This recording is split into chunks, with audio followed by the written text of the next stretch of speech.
Vinny Tortorich here. Hey man, if you're a fan of Izzy, you might be a fan of me too. I'm the guy that gets people to lose a lot of weight. I have something free for you guys. This is no clickbait. Just go to VinnyTortorich.com and there's a big banner. It's a free PDF, how to lose weight. It's an intro guide to NSNG at VinnyTortorich.com. Go check it out exclusively for anyone who listens to Izzy Presley. Thank you.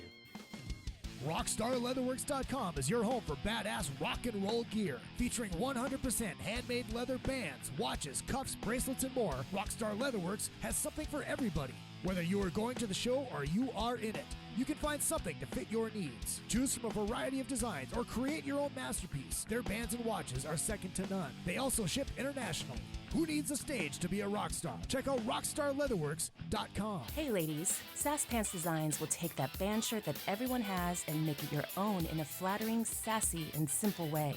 There are one-of-a-kind tank tops, halter tops, lace-up tees, and tube top dresses already in stock. Check out the online store at sasspantsrocks.com and like Sass Pants Designs on Facebook, Instagram, and Twitter for special offers and custom orders. Use the code IZZY25 for 25% off of your entire order at sasspantsrocks.com. That's sasspantsrocks.com. Let Sass Pants make you the envy of the party. Replay Guitar Exchange is your premier independent guitar store. Being independent is good. With all of the major brands, including new, vintage, and pre-owned, you can find the guitar, bass, amp, or accessory you are dreaming of. From vintage to the newest models, Replay Guitar Exchange can help you find that perfect piece. They have industry veteran expert staff, all players like you down to the owner. You aren't just getting a great guitar, you're getting the Replay difference. Find them online at replayguitar.com and find your dream guitar today. Hi, this is Bobby Brown, and welcome to another fucking podcast. My liver's all twisted up. But you know what I did? I loaded up with alcohol, more specifically vodka, whiskey, beer, tequila, more beer, more vodka, more whiskey, and more beer. Who wants an orange whip? Orange whip? Orange whip? 3 orange whips. So you're bored, are ya? I've come here to break your monotony. Let me have my piece, because I'm shooting with this one, folks. I don't care, man. The unscripted, uncensored, loose cannon of commentary. Why did you say that? Why? Why? You come out with stink like that? Poop. Poop mouth. Poop out of your mouth. See, son? Old legends never die. They just lose weight. Like a legend and an out-of-work bum look a lot alike, Daddy. I've got a midget friend, an albino friend, and another friend who thinks Lord of the Rings is real. Together we call ourselves the Unfuckables. Quinton is in. Let the fun begin. Body touch. God, you're an asshole, man. I've never heard of Van Halen. Hello, Hollywood. Hello, world. And hello, my loyal minions. It is good to see you. And as always, good to be seen. It is Tuesday night. It is the Drunken Summit. We are talking Kiss Revenge versus Kiss Creatures of the Night. The war to settle the score. Which comeback record is better? But we'll get into that in just a little bit. I got Jeremy Asbrock from Ace Frehley, Gene Simmons, and the Rock N Roll Residency on the line. I got Chad Stewart from Flask, Pussycat, MotoChrist, and Ack, an all-star tribute to Ace Frehley on the line. Paul Gargano from Metal Edge Magazine will be here shortly. And maybe Lisa from Three Sides of the Coin, the weather girl, might be stopping by. Make sure you guys hit up all of the social media at Real Izzy Presley all the way across the board. Twitter, Instagram, and the Facebook, and of course, the show pages and other effing podcast. You can click on that Shop Now button to buy all the podcast t-shirts, the Act t-shirts, and yes, I'm going to stand up and show them to you again. The Izzy Presley pants are available there. Oh, God, please don't. They are available there as well. And also, if you like what I do, you can donate to the show, which would be really appreciated since unemployment ran out and you don't want me to start singing on Facebook anymore. So, Izzy, do they get hot poker coals for buying those fucking pants to put their eyes out with? Yes, absolutely. Okay. Absolutely. But so before we get into this week's topic, there's something very important. So next week, we are doing Kevin Smith movies. And this is all part of my ploy to get cast in the next Mallrats movie, Twilight of the Mallrats. I will be doing something very disgusting to show my worth, and that I will do anything. I will be eating or trying to eat a Vegemite sandwich. Yes, I will do anything. Gungadin. But here's the other thing. So this shirt that I am wearing right now, the retro jersey tee, there is only 25 of these left. And if I can sell these, I can do what I think is probably one of the greatest publicity stunts ever to try to convince Kevin Smith to get me cast in the next Mallrats movie. So if you guys look at the description, you'll see that eBay link. Go on there and buy one. There are only 25 of these left. So what's that? Not us. I said, duct tape yourself to a billboard. Oh, no, that one's done. Yeah, don't do that. This is even better. This is even better. And I'm not going to give it away because I don't want someone to steal my fucking idea. But plus, it would ruin the surprise. But I did get this idea because my buddy Alan Sperry from Colorado sent me a random cameo yesterday because I'm a big Days of Our Lives fan. He from a gal that plays Sierra, Victoria Conefall. And so I'm like, ooh, I might have an idea here. So we'll just leave it at that. I actually watched that because you posted the thing, and I have absolutely no idea who that chick is. I just noticed that, she was young enough to be Olive our daughter.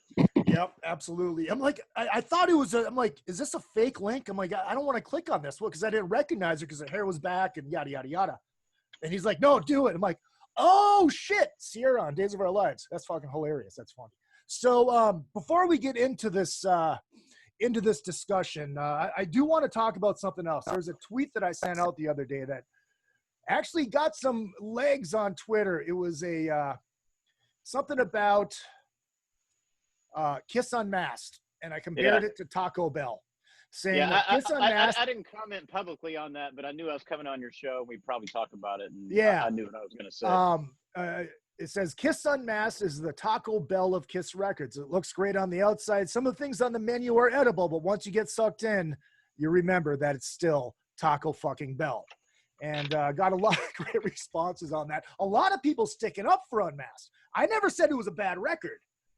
I'm just saying it's just like fucking Taco Bell. Your thoughts? Hey, Jeremy, will Gene do any of those songs live? Oh, we did She's So European. Did you really? Oh, yeah. Yeah, we did that for pretty much all of 2018, and it was my idea. I brought it to him, and he kind of went for it, and it sounded great. That Naked City are two of Gene's best songs. Sorry. Yeah, man, Naked City might have made it, but if you think about the lead vocal in that song and the chorus, it's pretty tricky. It's real high. Yeah, and falsetto. So he didn't really go for that. But so as far as the Taco Bell stuff, I mean, honestly, if it weren't for the health implications of Taco Bell, I'd eat that shit all the time. I fucking love it. So, I'm going to defend the record. I don't know if I can stand up for Taco Bell. What's not delicious about Taco Bell? It has its sweet spots. The thing I've noticed at this point now, Izzy, we've been friends long enough, is you and I pretty much disagree about everything with Kiss. We just both like Kiss. Like, I think Shandy is the song I skip over. Like, no, that's the worst song on the album. Oh, beautiful song. Sure, but man, for Kiss, man, no fucking way. I'll take "I Was Made for Loving You" over that tune. But I mean, all of Ace's stuff is strong on that. And I know people like to poo-poo "She's So European," but I got that album when it was brand new, and "She's So European" and "Is That You" were my favorite songs on the album. Yeah, and Torpedo Girl. Great songs. So I don't know. Yeah, it's a little lightweight for Kiss, but they were trying to make a pop record, and it's not bad. It's not as bad as everybody says. It's the hot in the shade of the makeup years. Ooh. The difference is I listen to Unmasked a lot, and man, to this day, I still don't think I've made it all the way through Hot in the Shade. There you go.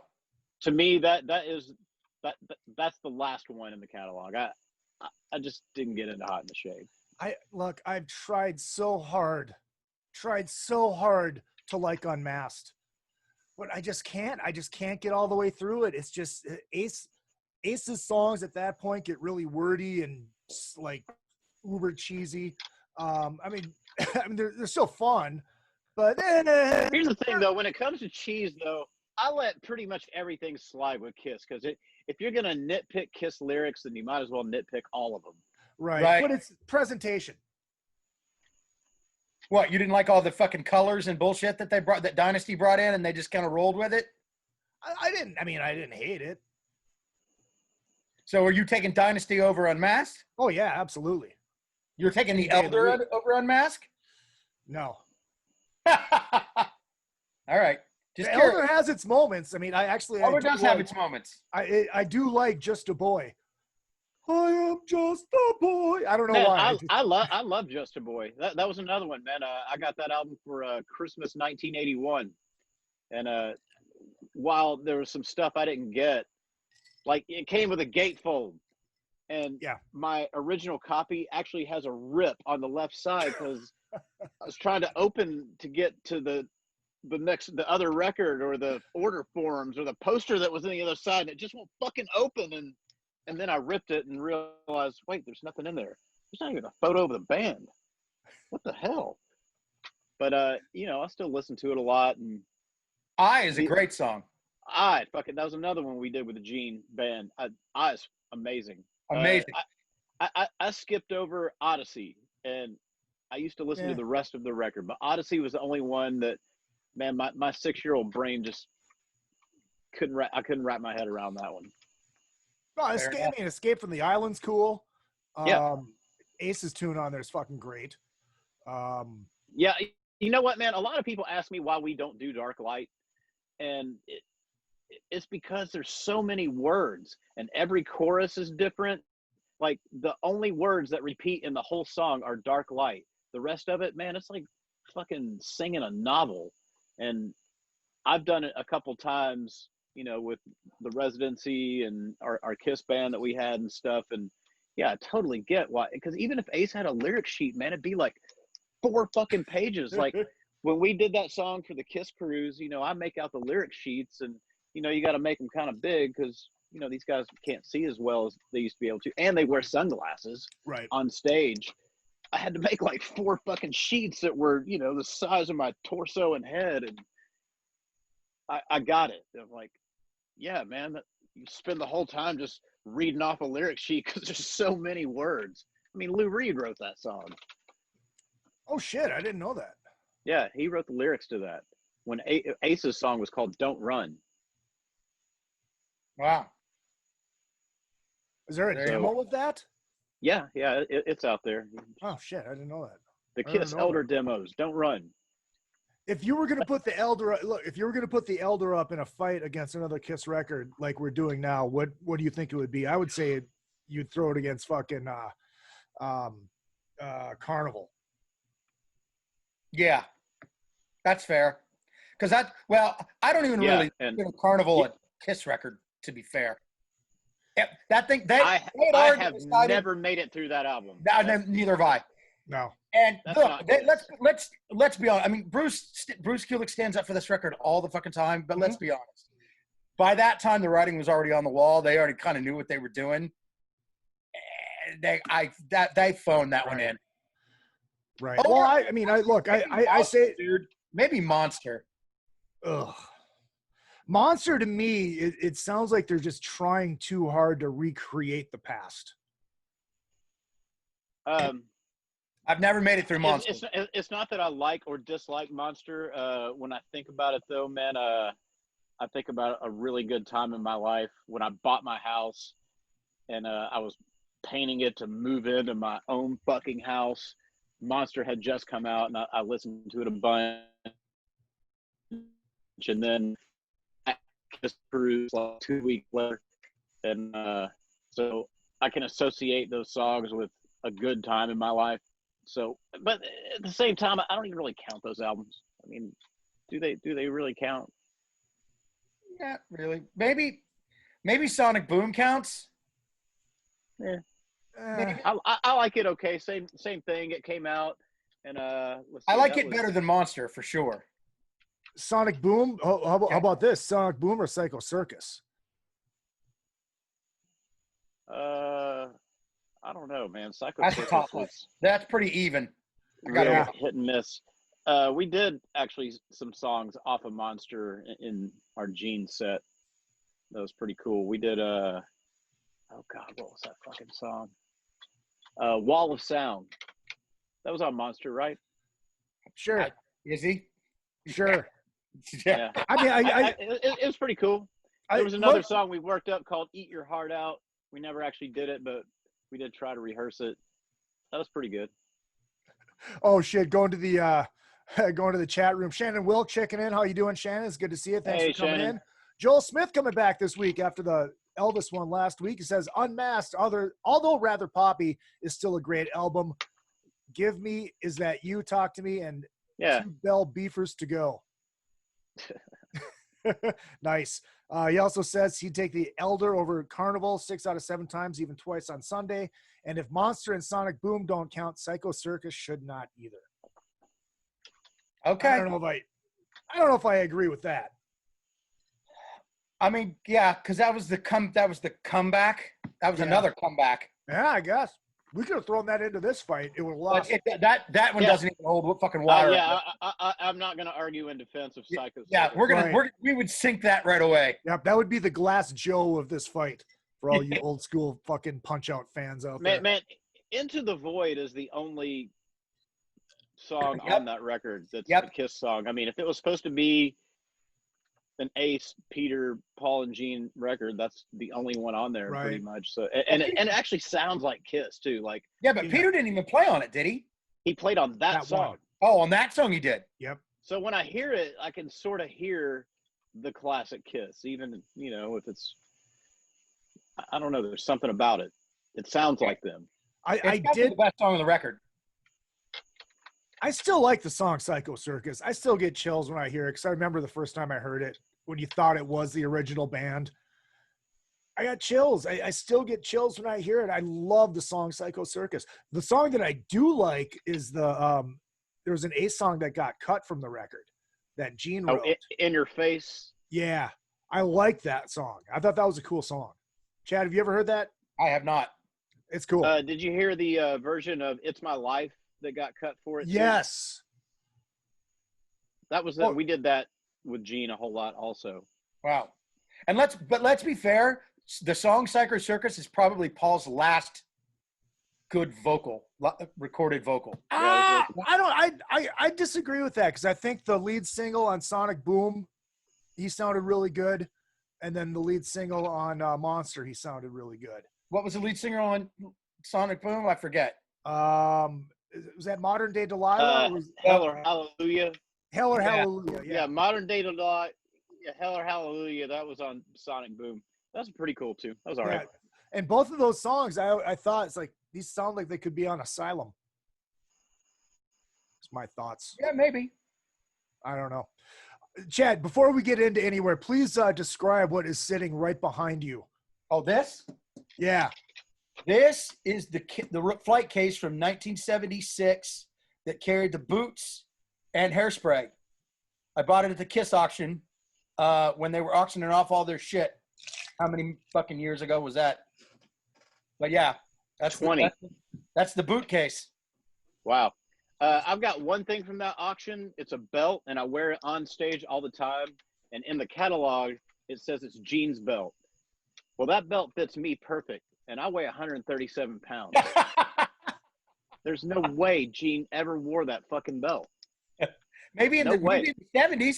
No, there's no way he was even as skinny and small as me in the 70s. I guess you're right. Yeah, he's 6'3", man. Yeah, like you're right. So I had to reach. Go ahead. All the shelves were labeled. I would open it up if I could, but all the shelves in here were labeled. So that was very fucking cool. That's a cool purchase, man. Yeah. I could tell by the logo that it was something cool. That wasn't just some homemade shit. Yeah. Yeah. I had another pre-made orange whip, the official unofficial drink of the Drunken Summit.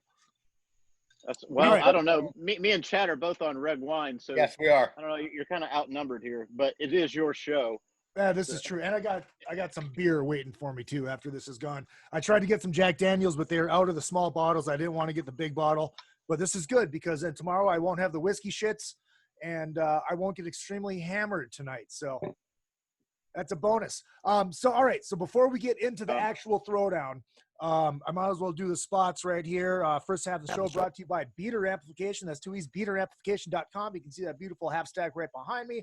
Hand built, hand wired out of Mankato, Minnesota. 3 channels, 100 watts of testicular fortitude. These things are badass. Hit them up, beateramplification.com, and go get them a like on the Facebook machine. And they're actually doing rack mounts now too, so you don't have to buy the whole goddamn thing. Nice rack mounts, and they all still hand-wired tube. Fucking great. Check these guys out. Beater Application. And our good friends over at Mackie. You want to get into home recording. You want to get into podcasting. Check out our good friends over at Mackie, MACKIE.com. Check out the studio bundles, a very affordable way to get into it, very easy to use, and very easy to operate. All right, so it is time to have the war to settle the score. The 2 quote-unquote comeback records, other than Psycho Circus, Creatures of the Night versus Revenge. So here's how we're going to do it. I think, so like this half of the show. Wait, hold on, pause. Yes? Does Lick It Up not count as a comeback record too, technically? It technically does, and it did the job that Creatures of the Night was supposed to do. There, okay, fair enough. I can live with that. Continue, Right. Izzy. So we will we'll go record by record. Then in the second half, we'll get into the debate about which one is actually better. We'll see what happens. I'm rather excited about this, and Paul should be joining us any second now. I think he had to go to Costco. He had priorities, bigger than this. So Creatures of the Night, the album, look, these albums actually have a lot in common. Yes, they do. Both of the tours tanked. Here's Paul. Perfect fucking timing. Yeah, both tours tanked. Each album failed to meet expectations. Yes. Each album had influences of Vinnie Vincent. Oh, yeah. There's that. Right. There's that beautiful man. There he is. Turn your audio on, brother. Not on.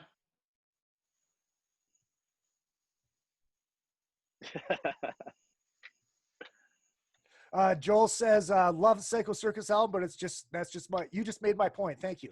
Well, if it was me, thank you. Also said, I loved Modern Day Delilah, but you could hear the range in Paul's voice when he hit the scream. Or hear the age in Paul's voice when he hit the scream. All right, cool. That was kind of my point with Psycho Circus. He's still pretty fucking great. Yeah. On that one. Other thing these albums have in common, very strong Gene songs. Yeah. Well, they both served as a comeback for Gene because, right, Gene had 2 songs on Dynasty, and he only had 3 on Unmasked, and he was kind of half the elder, but we won't talk about that. So they kind of both served as like Gene's comeback. So the album kicks off with the title track "Creatures of the Night." Written by Paul Stanley and Adam Mitchell. We'll worry about that in the second half. I think that song is a killer fucking song. Oh, yeah, man. Killer song. Very, very strong opening after all of those years of lightweightedness. And, Paul, you're still muted. Hold on. I just asked him to unmute. See what happens. My dog just is going crazy, so that's why I'm muted. It's all good. No, it's perfect. My dog is not a fan of Creatures of the Night. The minute you mentioned Paul Stanley, he just started losing his mind. There you go. Maybe Paul Stanley got a job for like the post office or something. I don't know. I think Paul was just late because he didn't want to talk about Kiss Unmasked at all, which is okay. Hey, do you mind? Yeah, no. What? You guys are talking about Paul Stanley. I went to the DMV, and there was a sign on the door that said that they were closed to conserve energy. Oh, God bless California. We're going to hell. The whole country's going to hell. Yep. We closed to conserve energy. Well, let's talk about the song "Creatures" first. The drumming on that fucking song is fan-fucking-tastic. Yes. So the entire drums period on that record. Huge. They didn't when they did the reissue, they didn't need to fucking bush them anymore. I mean, it was perfect the way it was. Yeah. Jeremy, you there? I'm here. Okay, good. Yeah, you just froze for a second. Got it. You just froze for a second. I mean, Creatures of the Night, yeah, it's a perfect way to kick the record off. It's just fucking huge. And actually, I almost like the live version better. So Kiss on the Creatures tour, that was my first concert. Oh, really? Yeah. Wow. You and about 10 other people that were there? Man, here's what's really fucked up, man. The Nashville show was sold out. So really? there was almost 10,000 people there. Yeah, it was one of the 2 or 3 good shows on that tour. And, you know, that is one of my memories about it. It was just fucking packed all the way around. Who's the opener? Night Ranger. Yeah, they were. So on Super Bowl Sunday, and stood in line fucking forever and froze our asses off. And my mom had to pick me up from school the next day because I had strep throat. Totally worth it, though, right? Fuck yeah. You know, man, I've got like a few memories of the show, but if I had strep throat the next day, I was probably running a fever at that show. So I kind of remember being not very lively. And a lot of that was probably shock from like, this is actually fucking Kiss right in front of me. I can't believe this. Because prior to that, I didn't know bands toured. Like my mom said, hey, we got tickets to see Kiss. And I just didn't understand because I always saw New York City in the records and, you know, like the Live 2 and stuff. And I thought you had to go to New York City to see Kiss. So I didn't know bands toured. So I just didn't understand. And then you throw an opening act like, yeah, and Night Ranger's going to open. Well, what does that mean? Like, are they going to play songs like in between Kiss? Like, what does that mean? How old were you? 7. Oh, wow. Holy cow. All right. So I just couldn't wrap my head around any of that shit. Like what bands like go from city to city and play their concert every night? Like, how do they do that? Yeah, that's crazy. That's great. Did you guys already, I'm going to assume since I came in late, did you all talk about your love for the record? Not yet. Oh, no, we kind of just cracked the can open. Oh, so that was it. Literally when I got in just in time for you to talk about. Okay, great. Okay. Yep. All right. Yep. And so that was another one. I got that album when it was brand spanking new. So, you know, I was able to connect with it on Kiss album. Thanks again. Whoa, this is way better than The Elder. Yeah. So I loved it. I loved the whole record. Like, did I got to anybody know all of it? Did anybody have the non-makeup version? Because that was my first copy of it. I had both. I didn't buy it. So does it sound different? Does it have a different mix? I believe it does. And there's the songs are there's a couple songs that are mixed around. Right. Yeah, it's in different order. Yeah. But you got to admit that first cover was fucking killer. Oh yeah. That's the one I'm like, just from a collector's perspective, I actually don't have the vinyl with the non-makeup, and that's one I'm a collector who doesn't like to pay face value for stuff, so I'm always looking for value, and I'm always looking for like finds, and that's one album I need in my collection. I do not have the non-makeup cover yet. Yeah, me either, man. Is it tough to find on vinyl? It's a dopey looking cover though. It's like compared to the real one, it's really fucking dopey. Yeah, right. Awesome. It's like, why do you want that other cover unless you're a collector? Yeah. Well, it's funny. It's like because both records they don't feature the guitar player that's actually on it. Yeah. Oh, that's right. Yep. Yeah, well, they'd have to put about like 3 or 4 guys on the cover if they did that. Yeah, right? That's true. 3 or 4 extra guys. Yeah. But actually, hold on, time out, because Bruce actually did play on Creatures. Bruce did or Bob did? That was on Bob. It was that was Bob. That's right. It was Asylum or Bob, Animalize he played on. And Vinny. and Robin Ford. So that's 4 guys. Okay. I forgot it was Animalize that Bruce actually did a solo on. I got him screwed up. But yeah, I mean, I think the song "Creatures of the Night" is probably, I would say, the best song on the record, personally. Better than "I Love It Loud"? Oh yeah. I don't know. I don't know about that. I'm not the biggest fan of the record, so I feel like it's a record of really, really, really good B-sides. So whatever the best song on the record is to me, just isn't like even one of the best Kiss songs. But I think I like actually War Machine the most personally. Okay, exactly. So it's got 2 fucking killer Gene songs on it out of the gate. Yeah. Right. Yeah. Go ahead. No, I was gonna say that whole album to me, but I don't want to get. If we're going song by song, I won't say it yet. So just yeah. So we move on to Saint and Sinner, which is another good Gene song. Yeah, good Gene song. Yeah. So like pretty much the rest of this side are all super, super awesome B-sides. Yeah, exactly. Yes. It's like it's a beast. The whole album to me, the whole first side of the record is B-sides as far as I'm concerned. Creatures of the Night is the best of the bunch. It's not a great single as far as great Kiss songs go, as far as I'm concerned. But right. Well, if you look at this first half as a whole, Creatures of the Night, Saint and Sinner, Keep Me Coming, Rock and Roll Hell, which Ace actually did a good version of on his last covers record, and Danger. I think those 2 Paul Stanley songs, Keep Me Coming and Danger, to me, they sound like they could be on, actually, I think any Paul song on this other than I Still Love You and Creatures of the Night sound like they could be on any one of those first fucking 4 records from the 80s. Mm-hmm. Well, not first 4, but Creatures, Lick It Up, Animalize, or Asylum. They sound like they could be on any of those. You want to hear my little? You know what I think would make this album so much better? I'm fast forwarding here, but I'll wait till the end. I'm not going to say this either. Okay, well, that'll be a teaser, so I won't even go to the end. It's going to be a teaser. I got a lot of teasers. Fair enough. That's good, man. That's good. This is also Paul's first album where his super acrobatic style of singing came into play when he was like, God damn, that guy can fucking sing, man.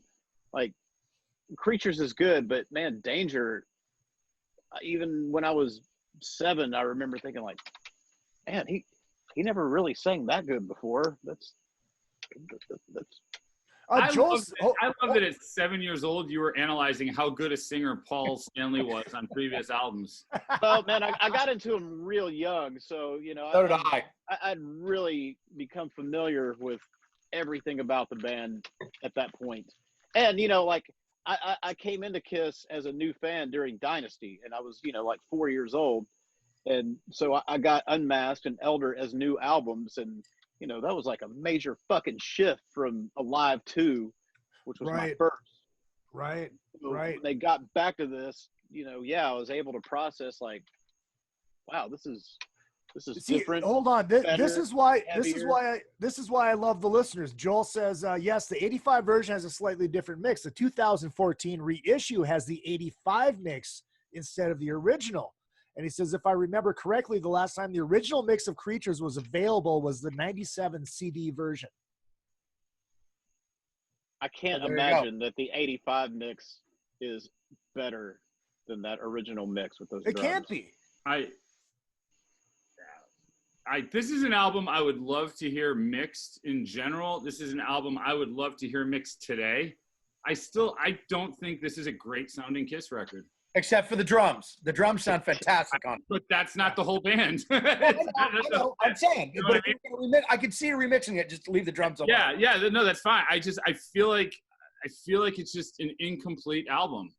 I feel like this is what a band member would do today to get it to the point of handing it off to someone that knew what they were doing.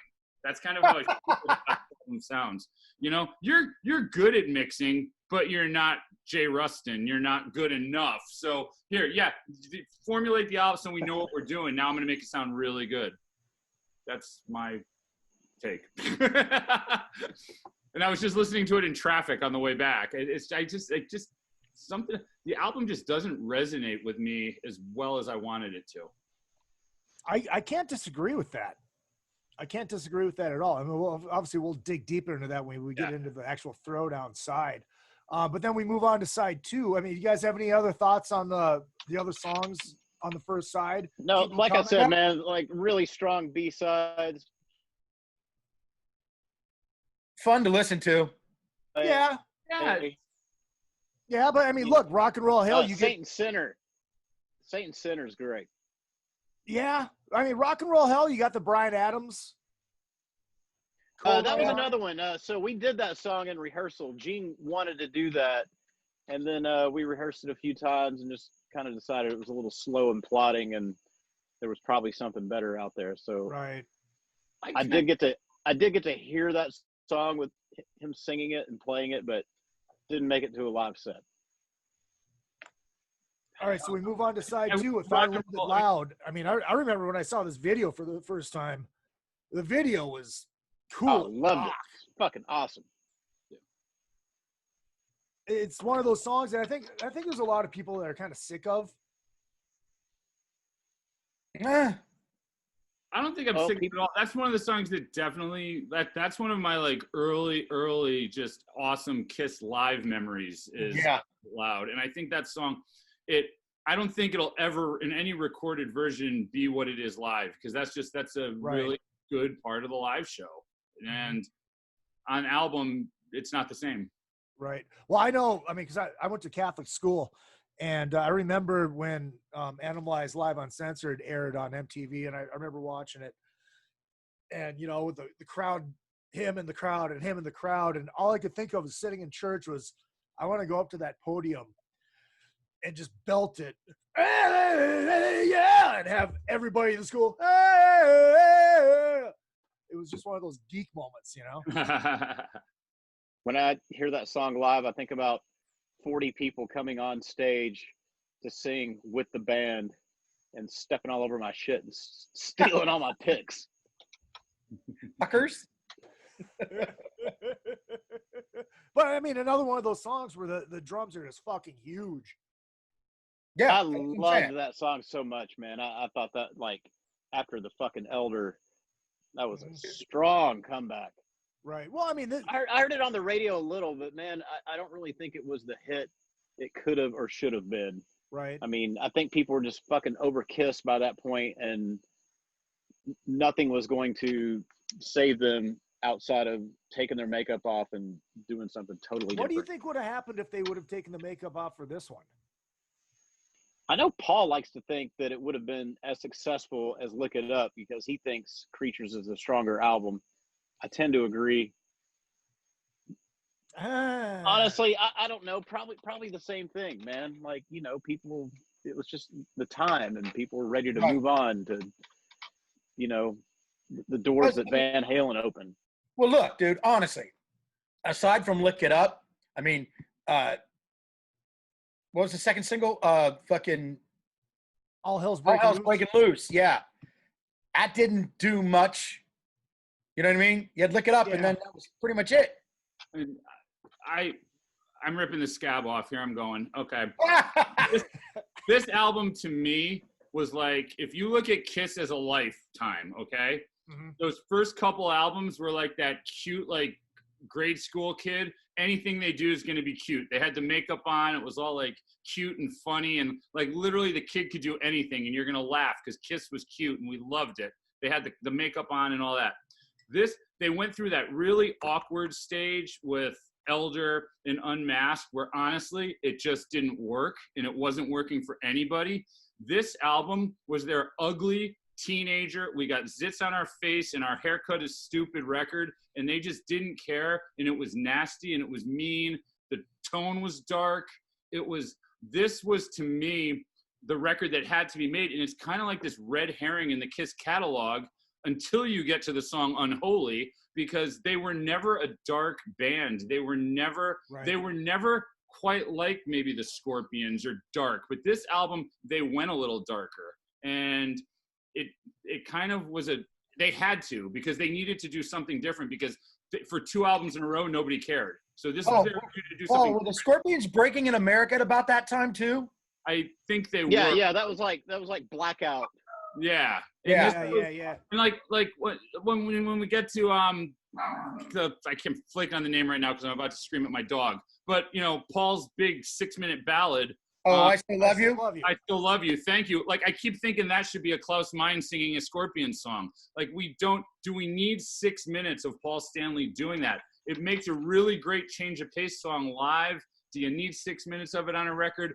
This album, I think, works really, really well together, but it kind of doesn't fit in the Kiss catalog to me. And I kind of appreciate it for that, but I feel like it's darker, it's different, and it was kind of their transition into, quite frankly, the goofiness of the 80s. Because they couldn't stay dark, they had to do something, so they just transitioned into just goofy, lick it up.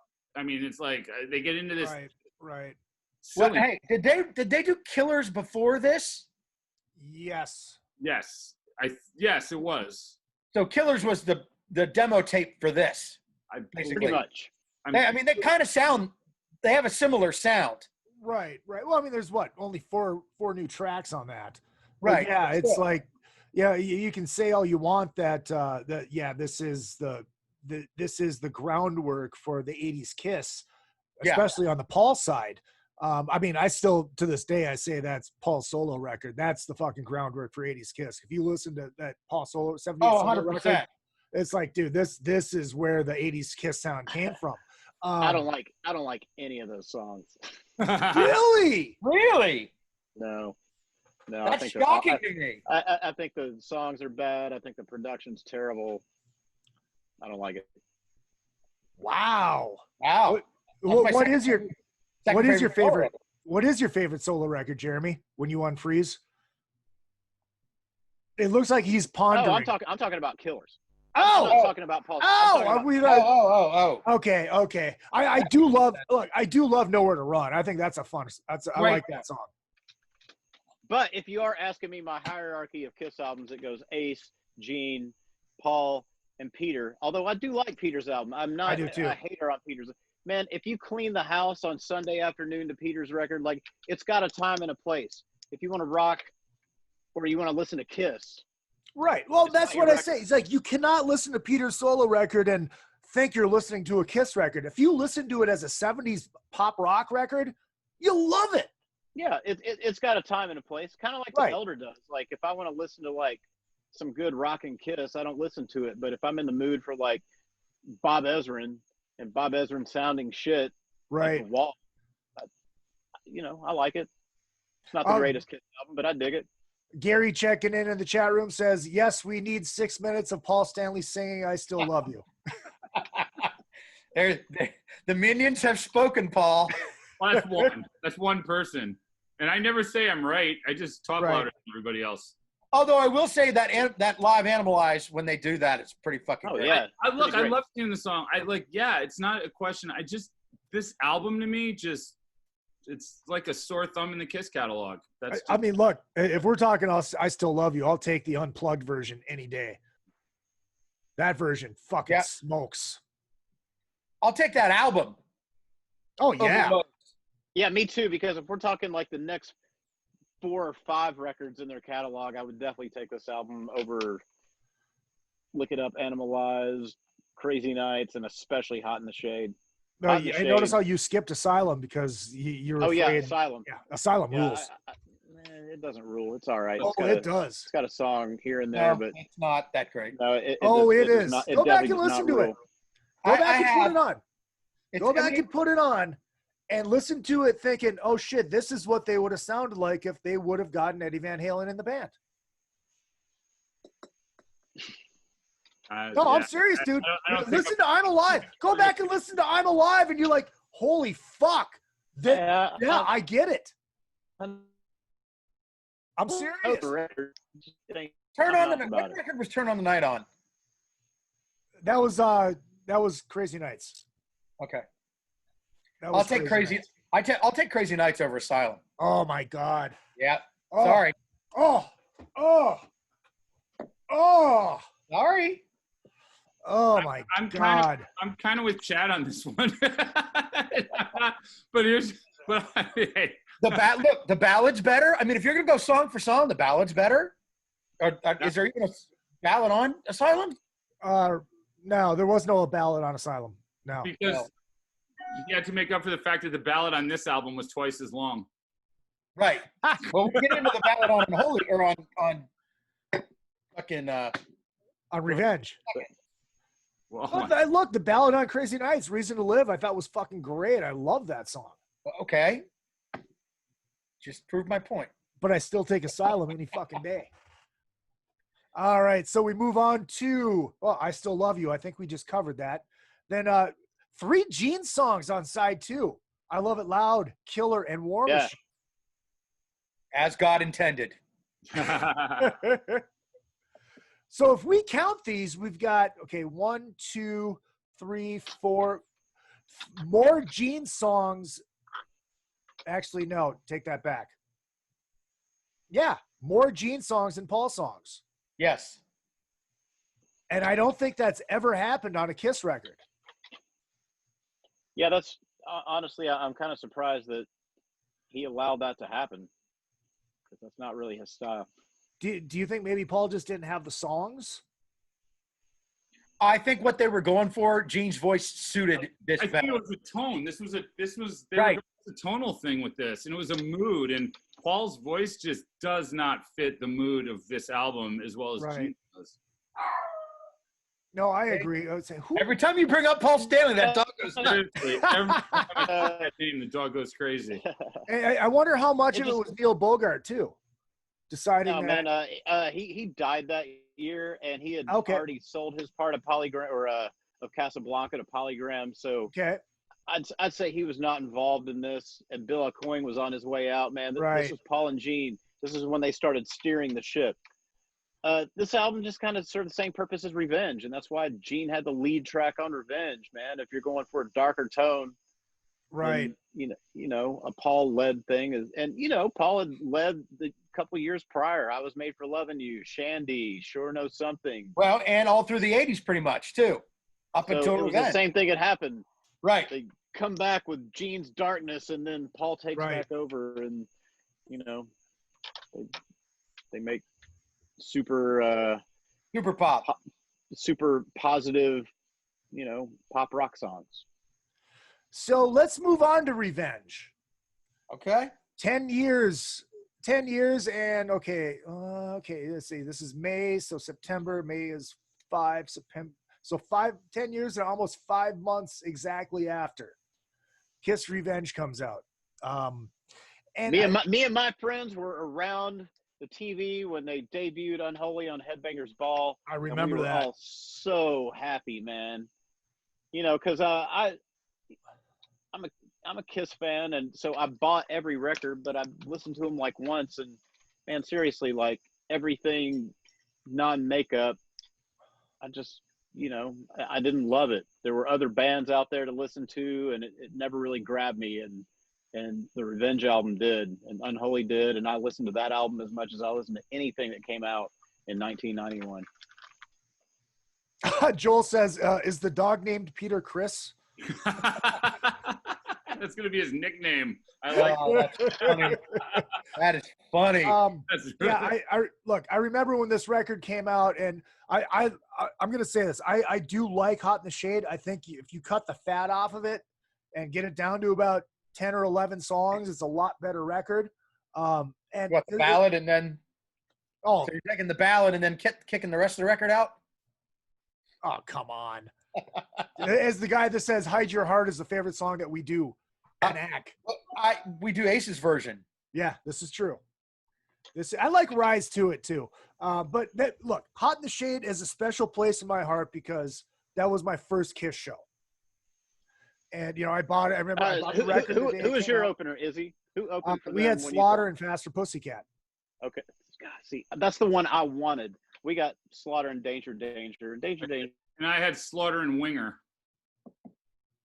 I had Trickster and Faster at the time. No, you didn't have Trickster on Hot. Oh no, that was Revenge. Sorry, I had Trickster on the Revenge tour. Yeah, Revenge was Trickster and Great White.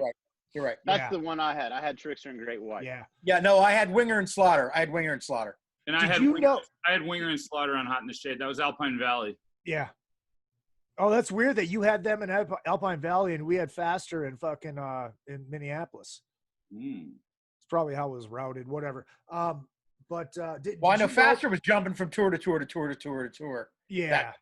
Those couple years. Yeah, like in that summer, everybody was on the fucking road. So like Kiss was coming here with Danger, Danger, and Slaughter, and then Whitesnake was coming here with Faster. I had front row tickets, and they canceled because man, they were playing here a week after Kiss, and then Motley Crue was playing here a week after that, and man, Whitesnake just didn't sell any tickets, so they canceled the show. That shocks me. So Steve Vai, Whitesnake? Never wait when it's over. Was I was bummed too. Steve Vai, Whitesnake? Yeah. Yeah. Did you guys know that that Hot in the Shade tour, that was Slaughter's first shows? Yeah. No, do you remember that Headbangers Ball where they were filming in Lubbock and you know, yeah, that was kind of a big deal. Yeah. Yeah, their first show was the first night of the fucking Kiss tour. And they recorded their live EP here at that Nashville show. Oh, really? Yeah. All right, so let's take revenge then. Let's take revenge. Wait, hold on. Time out. What's Izzy drinking? Orange Whip. Demon. Oh, I didn't know if you were drinking like milk with ice in it. I was like, oh, Orange Whip. Orange Whip. 3 Orange Whips. What is in Orange Whip exactly? It's usually vodka, rum, orange juice, and heavy cream. Are you a bartender? I mean, like, I thought you. I used to be. No, Oh, Chad. I Chad. thought Chad was like the fucking mixologist. I've never heard of the Orange Whip thing. That's not a popular thing. No, but when I make mine, I have a rum mixture that I use for my Bahama Mamas, which is Bacardi, Morgan, and Malibu. Right. So I just use that rum mixture in with a vodka. So that's my version of the Orange Whip. Got it. Because everybody gets to have their own version of shit, you know. Fair enough. But it's delicious. All right. So Revenge comes out, first single, and was this the first? This wasn't the first record that had a lead Gene song on it. Track number 1, was it? You can't count Alive because it's a lot of records. No, well, I mean, you can count Creatures. Wasn't I Love It Loud? I mean, that depends. Creatures Though, Tonight. Hotter Than Hell opened with Parasite, which No, it Gene didn't. sings. But No, Ace Hotter Than wrote- Hell opens with Coming Home. No, not Coming Home. Got to Choose. Oh, yeah, you're right. Then I think it is the first album that opens with a Gene song. Because on the first record, Deuce is the first song of side 2, I believe, correct? 2. Yeah. So, yeah, I think this is the first one that has a Gene opening song on it. Okay. It needed it. Yeah. Yeah, I mean, it's about fucking time. Exactly. Right? So, I mean, I think we can all agree that fucking Unholy is probably one of the best fucking Kiss songs they ever wrote. The minute the video hit the fucking airwaves, I was just like, fuck, dude, finally. Yeah. Finally. After fucking 8 years or 9 years of the fucking Peacock, I finally get a fucking Kiss song. Before we start like drooling over this, I'm gonna say, I think Gene's 80s songs are severely underrated. Some of them aren't as bad underrated. as people make them out to be. Oh, I agree. Are we talking 80s or are we talking, because we're in the 90s now? I'm just saying as a going blanket. back. I'm just saying as a blanket whole, Gene's songs in the 80s are severely underrated. There's some gems in there that people look over and think, oh, it's just 80s Gene. It doesn't fucking matter. So, Burn, bitch, burn. I love it. Because it's Secretly so Cruel is That's a great song. Dude, any way you slice it. Yeah, well. Come on. Oh, you're right. You're right. I like that one. No, fair enough. Yeah. No, I mean, Hot in the Shade is a different story. But well, we're not talking about that. So then you go into the first Paul Stanley song, co-written by Bob Ezrin and Kane Roberts. That stripper anthem, Take It Off. Great song. Yeah. Yes, I loved it. I did too. You're not getting a lot of depth on this record. Unholy was about as deep as it gets until the ballad, but there's pretty much Tough Love, Take It Off, Spit, Domino, all pretty much a general theme going on here. If there was a darkness theme on Creatures, this theme is the darkest thing about this is you're in a strip club. That's about the only dark. And not that there's anything wrong with that. Oh. Well, God gave rock and roll to use on this record, though. Yeah, and unfortunately it is. Unfortunately, I'm not skipping. Yeah, but it's off topic of the rest of the record. Is my absolutely, point. Right. Absolutely. Right, and I still say, God Gave Rock and Roll to You was great on the Bill and Ted's Bogus Journey soundtrack. It's a fine soundtrack song. It is probably one of my least favorite Kiss songs in the history of all Kiss songs. Thank you. It belongs on that record about as much as a Paul Gargano solo song belongs on that record. I don't like it. And I'm sure someone's going to tell me I'm wrong because they're not going to understand I'm kidding. But and look, I have a very good friend and it's her favorite Kiss song. And I don't get it. I don't understand. To each their own what it is. But Jeremy, we were having a conversation about this song last night. I kind of like that song, okay, and I sort of feel like if you're gonna nitpick Kiss lyrics, then you probably need to move on to another band. I mean, agreed. We're not nitpicking lyrics. I'm not nitpicking the lyrics. Of all the songs, it's not one of my favorite songs. It's all right. I don't hate it. I don't hate it. It's just, compared to the rest of it. Yeah, it's just. Like, I would take it over the entire Hot in the Shade album. Oh, yeah. Now we're picking the tallest midget in the room and saying you can be the center on my basketball team. Yeah. Well, I mean, you're still the tallest. No, come on. I don't feel that way. I think it's a stinker of a song. Yes. I think it weighs the album down. That's my personal opinion. Well, the fight that Jeremy and I were having last night. The last song on the album. Throw it the last song on the record so it doesn't. No, he shouldn't even be on it. He shouldn't even be on it. The fight that Jeremy and I were having, or discussion, I should say, that we were having last night on text, that how he thinks it's still better than both of the new songs on Smashes, Thrashes, and Hits. And I disagree because I think Let's Put the X and Sex is a great song. I will take Let's Put the X and Sex 7 days of the week and twice on Fridays, Saturdays, and Sundays before God Gave Rock and Roll to You. Again, God Gave Rock and Roll to You should be on Bill and Ted's. That's it. It should and honestly, even if it was only on Bill and Ted's soundtrack, I would still take it over X and Sex and Rock Hard. Those are all. I'll take it over Rock Hard. You know what? I'll take Rock Hard over it. Wow. I just don't. It's fine as a soundtrack song. It's what in the business you call a bonus track. It is not I don't like it. It's just my personal opinion. And like I said, I know people that love it. It's just my opinion. But that to me, we're doing this call we do Friday night, Izzy, is that this week is non-makeup Kiss, and one of the questions is worst Kiss song, and I'm telling you flat out right now, that's my worst Kiss song there. But it's a cover. I don't care. If you're gonna do a cover, don't do one that's not great. Like, you're gonna do a lame cover? Like, just because it's a cover, that doesn't give you the right to say, oh well, it's okay that it's not great because it's a cover. And again, it's just my opinion, but that's my opinion, All right. If I were A&Ring that record and they were giving a very compelling art, because I listen to records as that person. If I'm A&Ring that record and somebody gives me the compelling reason why it has to be on the record for whatever reason, I'm making an argument to put it at the end of the album. Just make it the last song on the record.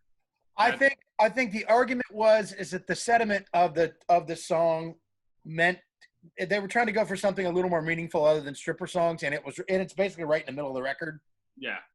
You know what I mean? Yeah. So I think it was something that they were trying to break it up. But here's the other thing. Put it at the end. It's in the middle of the record. It's in the middle of the record in the CD age. We're in the middle. We're at CD age at this point. So when you're in the middle, being the guy that's arguing in favor of the song, I do think that the placement of the song and the track listing was a little strange. It's a very weird place to put that song. Okay, like, so we'll all agree it with that. ended side 1 or it started side 2. It's just in the middle of a CD. That's right.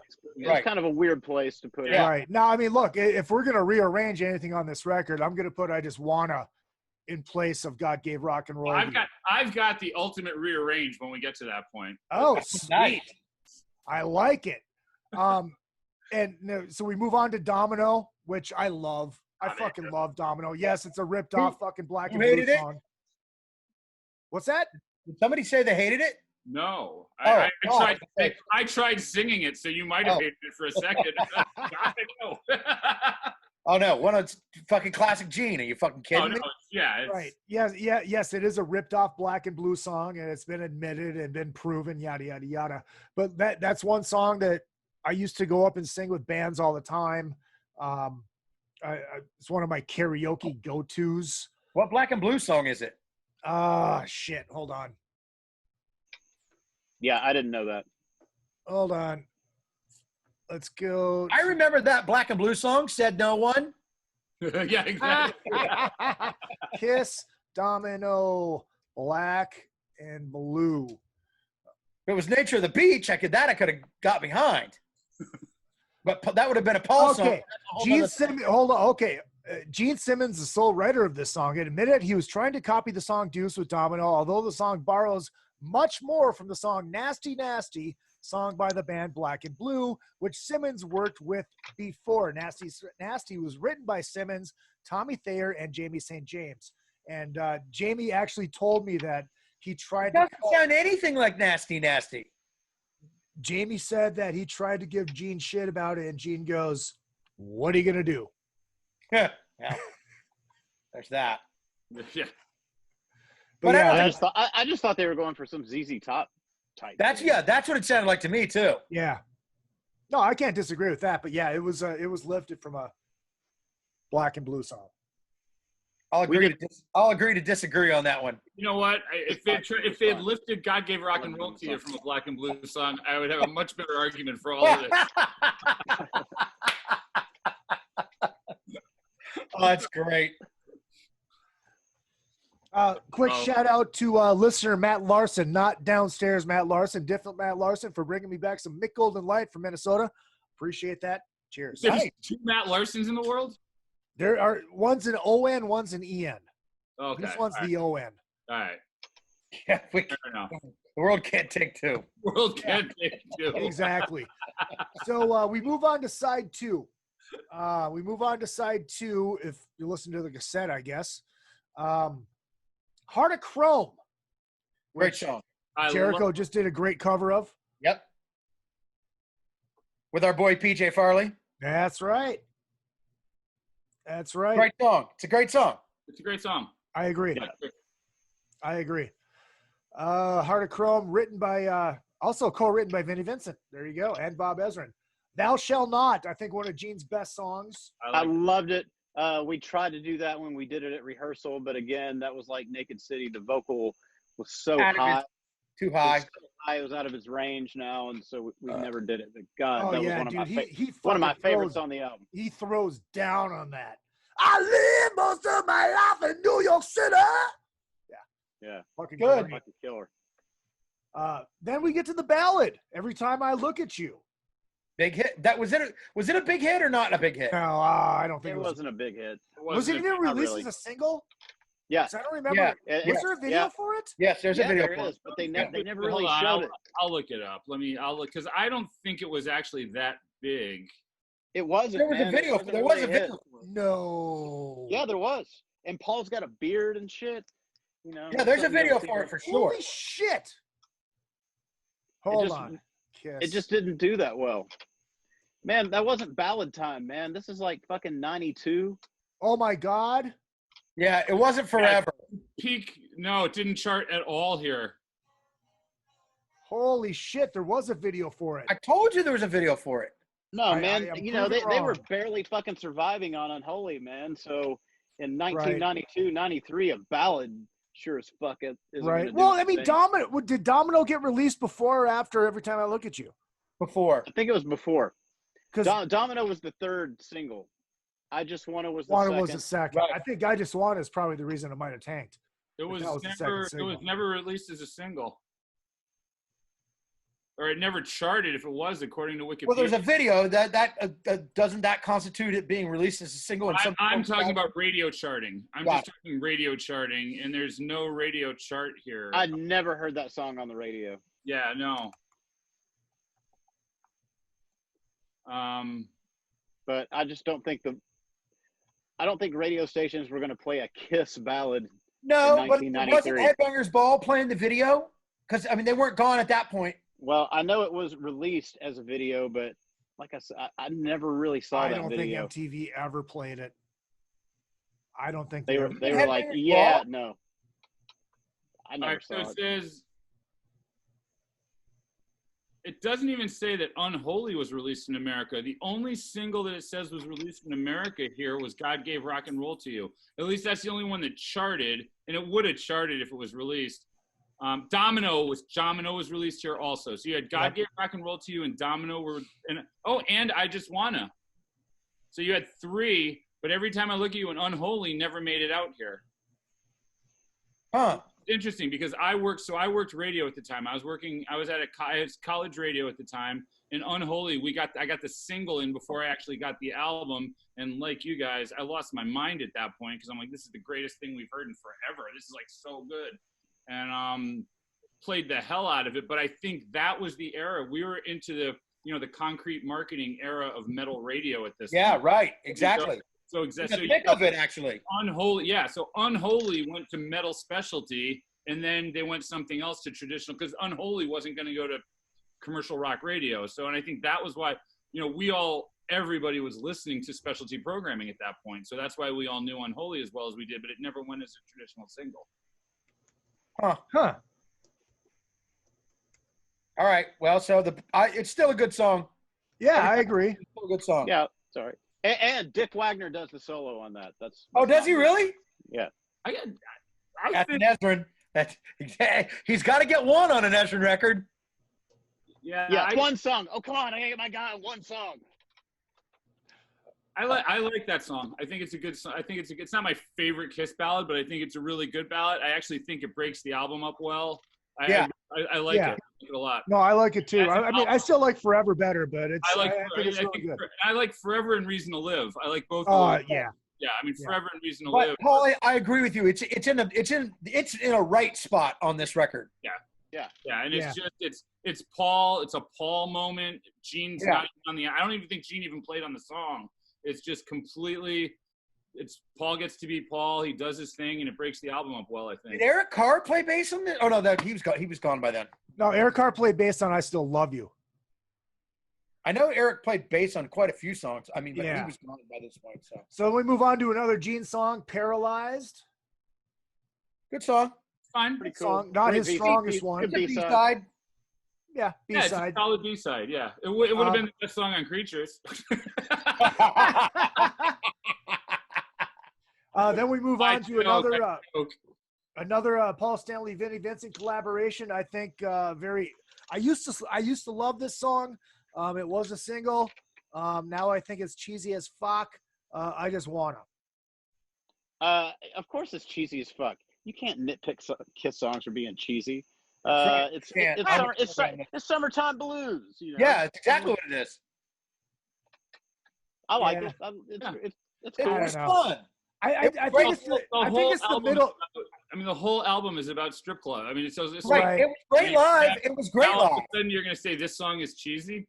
Yeah, I think it's the middle breakdown thing that throws me off about the song. I don't know. Man, see, I love it when Kiss try to turn into the Beatles. Like, right. It's all right. Hey, so do they. Right. Right. And then close it out with I think this was Car Jam. Yeah, wasn't it obviously it's Breakdown, the Ace Frehley Breakout. Song. Breakout. Thank you. Breakdown. Breakout. Eric Carr drum solo that Bruce just went in and fucking threw some shit on. And so would that mean that Ace was on that then too? Yes, they replaced Ace's guitar. Oh, I did not know that. Izzy's face was worth it all right there. He was like, Was Eric going to play drums on Ace's record? He was going to play drums on. He was supposed to appear on Frehley's Comet. He was. He co-wrote a bunch of stuff, and Breakout was the one song that did make the album. But he was going to play on that, and he was not allowed to. I heard it was the Trouble Walking record that he was supposed to appear on that wasn't allowed to. Well, he was going to play on Breakout, like the song. But yeah. Well, that makes complete sense. Just not to cut everybody off, but I'm cutting everybody off. Bruce Kulick played bass on Every Time I Look at You. Okay, that makes sense. All right, cool. All right, so let's do this. Let's take a short 2-minute break. You guys can go throw a whiz, and we'll come back, and we will have the war to settle the score right here on another fucking podcast. Rockwood Saloon Authentic Apparel takes rock and roll fashion to a new level with their tees and tanks for men and women. They also make custom shirts, jackets, vests, pants, hoodies, beanies, and more. The Rockwood Graphics Department can design anything from your logo, t-shirt design, promo posters, band swag, and printed at great prices. From tour shirts and custom stage gear to killer threads for the street to the stage, Rockwood Saloon has it all. Rockwood Saloon, authentic rock and roll apparel for stage and street. World Tour tested for quality, comfort, style, and durability. Check them out at www.rockwoodsaloon.com. That's rockwoodsaloon.com.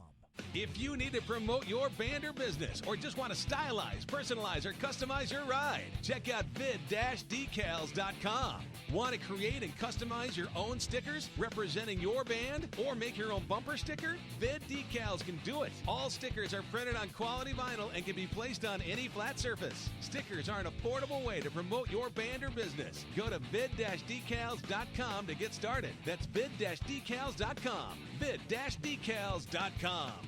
Retro Arcade brings Minnesota and surrounding areas arcade games from the days gone by.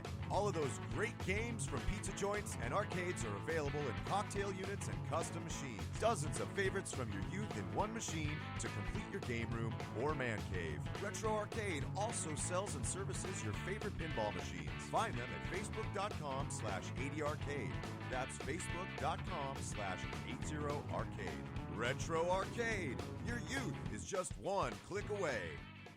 Hey, what's going on? This is Tom Arnold. I like fat women and cocaine. And you're listening to Izzy Presley here on another fucking podcast. And I know Izzy from Cocaine Anonymous meetings. I've actually seen him at the meetings with Ace Von Johnson from, I probably shouldn't say this out loud, but Ace has got a bad coke problem. And his sponsor is Josh Todd from, and again, I shouldn't say this out loud, but Josh is his sponsor for Buck Cherry. He's addicted to upskirt porn. And they're both being sponsored by the Eagles. The whole band, the Eagles. Anyways, another fucking podcast right here with Izzy Presley, and call your sponsor. Fucking it. All right, we are back. Second half of the show brought to you by A&P Laser Engraving out of Central Minnesota. Yes, Father's Day is over. Yes, Mother's Day is over, but that means Christmas is coming up soon. In just a few weeks. You want to get something special done. You want to get something personal done for one of your good friends, your gal, your gay lover, whatever you want. Your drug dealer. I mean, what do they engrave, Izzy? I'll tell you in a second. Actually, Chad, you were muted. They engrave everything: flasks, glasses, butt plugs. Sidearms. They do a lot of gun shows. The cops come and the military guys come and they have their fucking sidearms engraved, their handcuffs engraved, all that kind of shit. These guys are so good. They can wait, Paul's in with the claw. Hold on. Oh, truly. Oh my God, those commercials are starting to annoy me almost as bad as the fucking Subway $5 footlong commercials. Anyways, they're so good they can even laser engrave a hot dog bun. I have seen it done. Hit up ANPlaser.com, and they are actually the ones behind my Roadie packs, which you can order, which is a Flask, a Tumbler, a Zippo type lighter, and a dog tag, all with the Another Effin' Podcast logo on it and your name engraved on it as well. And our good friends over at John Palumbo Design, we love us some John Palumbo here at Another Effin' Podcast. Hit them up, johnpalumbodesign.com. If you have a band, you have a business, you need a website done, you need a logo done, our good friend John Palumbo, johnpalumbodesign.com. All right, so it is time to jump into the war to settle the score. Jeremy got serious. He put his glasses on for this. He must have notes. And before we get into this, I'm going to throw a wrench. I'm going to throw a swerve on this. And this is very, very important. Because Creatures of the Night has 9 songs. Revenge has 12 songs. We are now going to cut the fat off of Revenge down to 9 songs. You can pick the 3 songs to cut, and we will go head to head. We will even the playing field, even if you think Revenge is already better. And it is now officially nose to nose, toes to toes, Revenge versus Creatures of the Night. 9 songs to 9 songs. All right, Paul, since you're going to reorganize this, you start. Here's what I'm doing. I am eliminating God Gave Rock and Roll to You. Get that the hell off. And then I'm taking Unholy, and I'm making it the first song on Creatures of the Night. That's what I'm doing. Wow. Because it's the only song thematically, it just doesn't seem to fit. I think it fits well with Creatures. And at that, once you do that, that's what I would do. I would just for this, just because this is science fiction, I would put Unholy on Creatures, and then I would knock off, and then you got 9 on 9. But seriously, I think that would be a fun experiment because mixed together, I think Unholy could work really, really well with Creatures. If you have the same guy mixing both records, I agree with you. You know, I just said you have to go back and mix them. They have to be mixed together. They have to be done the right way. Mm-hmm. But I think it could actually, it works. I also don't know that it's really fair to say you got to get rid of stuff. But if you got to get rid of anything, I think God Gave Rock and Roll to You has got to go. That's got to go. Car Jam's got to go. I mean, Car Jam's got to go. Those are the 2. Well, you got 2 already. I would say we got to either take I Just Wanna or take it off. We got to take one of the stripper songs out. Why don't we just make I Still Love You 9 minutes instead of 6 minutes, and then it'll count as another song.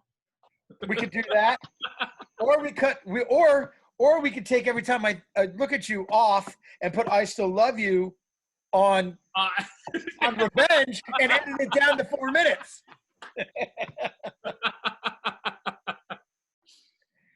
Have Bruce play a solo on it. We're great. Then we're good. Problem solved. Yeah, I guess I'm not going to get as far out as you guys are because that's some pretty crazy Jimmy's shit. like, you guys are jumping the fucking shark on me right now. Wow, holy fuck. No, but I think we all agree Car Jam is kind of just some jam. It's definitely expendable. That's super. Get it out of there. Go on. You know, I'm not a downer on God Gave Rock and Roll to You, although since it had already been released, and it already belonged to a collection of songs, it maybe didn't need to be here because it already exists in a place. You know, Spit is arguably pretty cheesy, but there's still something I like about it. So if I'm going to cut one more song, I'm going to cut Tough Love. Ooh.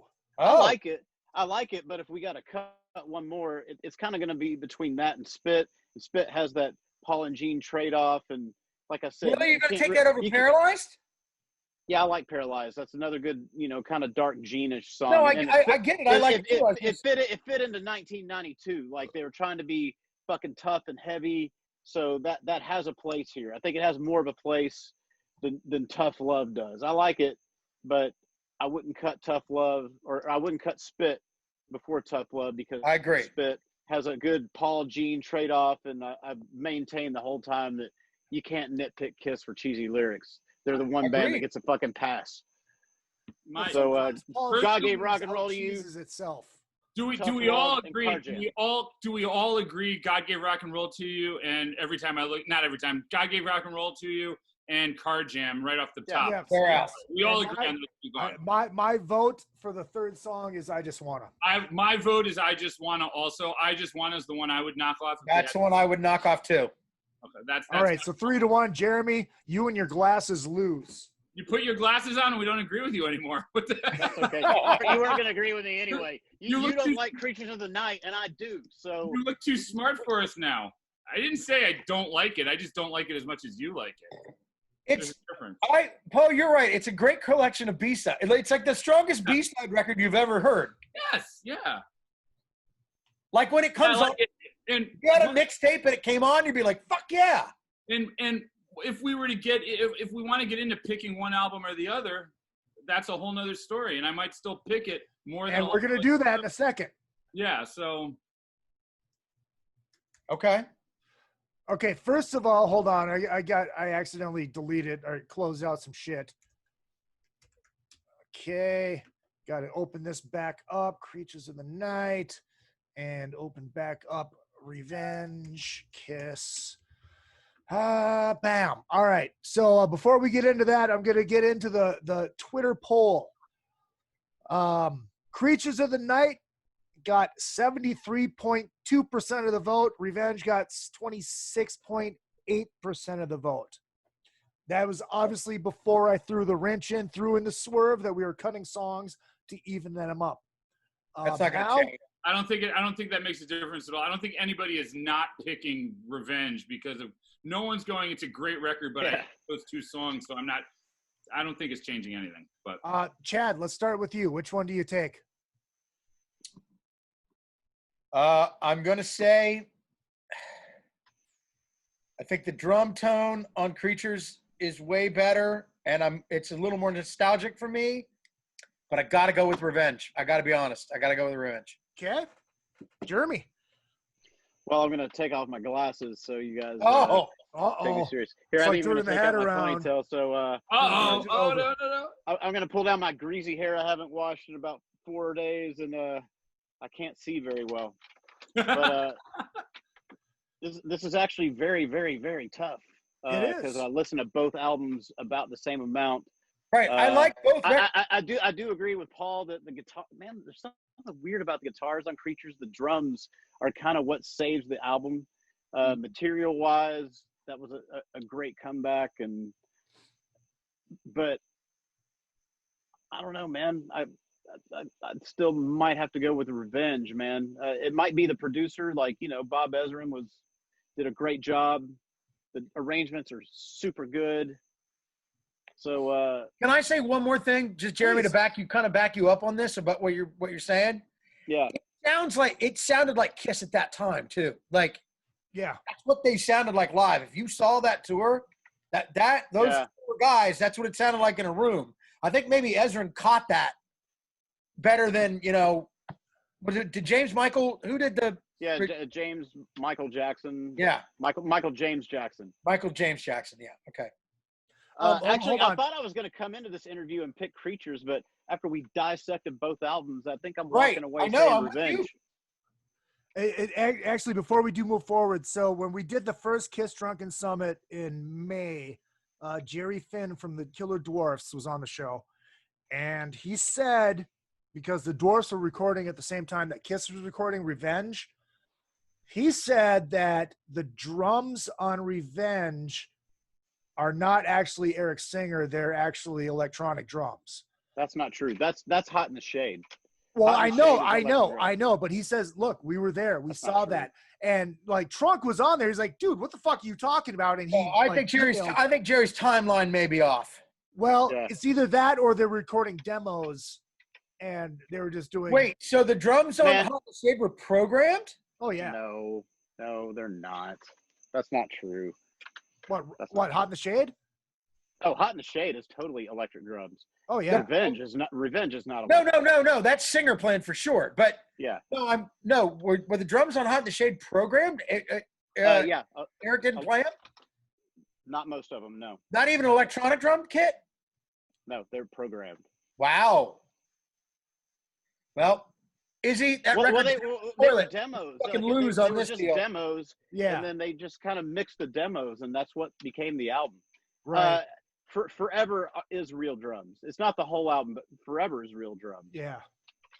Did you ever notice there's a point in the video Forever during the solo when Paul walks over to Gene and they're like, Gene's like laughing, pushes him away. Apparently the rumor is that Gene came over or Paul walked over and Gene says, "I just farted," and then pushed him away. And that's why he's laughing. We'll need to go to Jeremy for clarification on that next time he talks to Gene.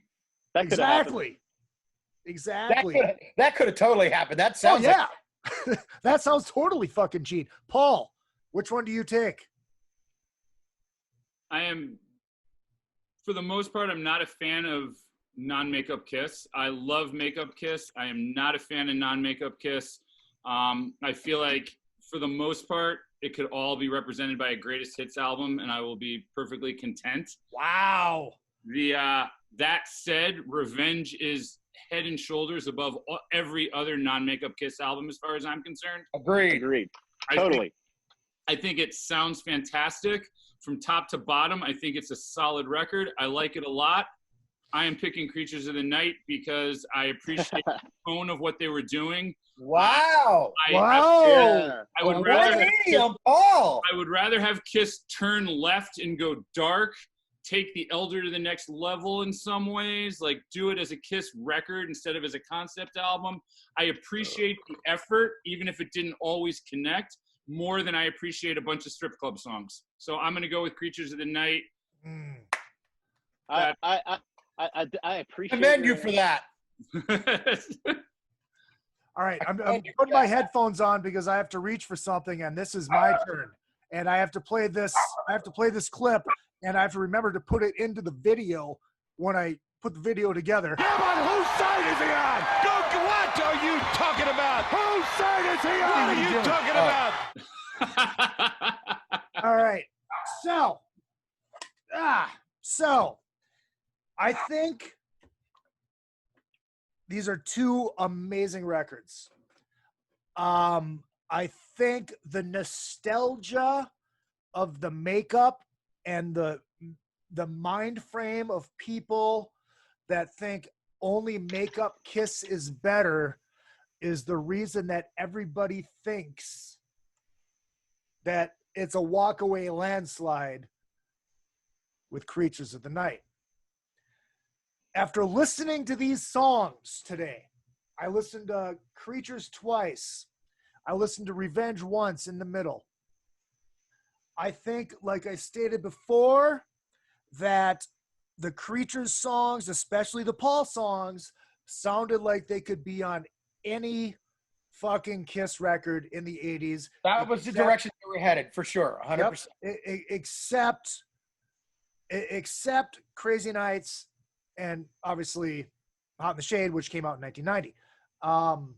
With that said, because of the strength of the Gene songs on Creatures of the Night and the songs that we cut the fat off of Kiss Revenge, ladies and gentlemen, I am a reformed boy. I have actually decided that Kiss Revenge is better than Creatures of the Night. What the hell is going on here? Hulk Hogan has betrayed WCW. He is the third man. Look at this picture. Oh my God. What the hell is going on? Oh my God. Are you kidding me? All right. Well, hey man, that makes both of us, because I came into this interview prepared to pick Creatures of the Night as the stronger album. Hey, I got to be honest. So did I. Until I listened to it again today, and I went. If you're gonna go song for song, you know what? I feel like I get what you're saying though, Paul. Look. I'm not. Revenge is a better record. It is a better composition-wise. It's a better record. Production-wise, it's a better record. It is so freaking easy, and it's so basic, and it's so pedestrian, and it isn't even the best of what was being done in that era. Agreed. Creatures was the swing album that got them from one point to the other point. It was like that awkward teenage album that just what didn't really feel right. It didn't fit. It was uncomfortable. I feel like if you gave that a makeover and you shoved it in the gym with a new engineer and you did things a little bit different, I think you might have an album that buries Revenge. It's just I'm giving it that for that reason. But until then, it just gets the miscongeniality prize, unfortunately. Exactly. But there's nothing wrong with Sandra Bullock. Well, I got a question. Two things we haven't talked about that I would like to bring up. Please. And they're both related. One off of Creatures, one off. Do you think the drums are as good as they are on, or recorded as well as they are as kind of a fuck you to Peter on Creatures? Do you think there's a little bit of that there? Do you think? No, I think they had been. I mean, Peter hadn't played on a Kiss album in 5 years records? at that point. Three records, So right? I think they just knew they had to make something. You need to have a different pretty colossal. rock. Yeah. It had to be. But this, I feel like this was like the first big colossal Kiss record where the drummer really mattered. I mean, this is the other. Well, they had hired record. the drummer like 2 years before that, but you know, the first record he played on was The Elder. Right. Bob Ezrin made it sound like The Wall. So they're like, he's got this weapon. Let's use it. Yeah. Well, look, it's no secret that Eric Carr is my favorite. No offense, Eric Singer. Eric Carr is my favorite drummer in Kiss. Always has been. I mean, that guy was a fucking machine. I just got a text from Eric Singer. He said, "Tell Chad to go fuck himself." Yeah. Oh shit! I got hit the fucking Pat Fontaine laugh. I mean, that guy ruled. Carr ruled, man. I still take Peter Criss over Eric Carr. Yeah, me too. Well, I mean, you're nuts, but that's fine. No, well, look, you listen to some of the shit. Eric Carr was a metal drummer. He was a rock. Exactly. He couldn't. And and you know what, Chad? You listen to him try to play Peter's stuff. He couldn't play Peter's stuff. Not the way Peter played it. He played it differently. Agreed. And to be fair, Singer's some weird amalgamation in the middle. Yeah.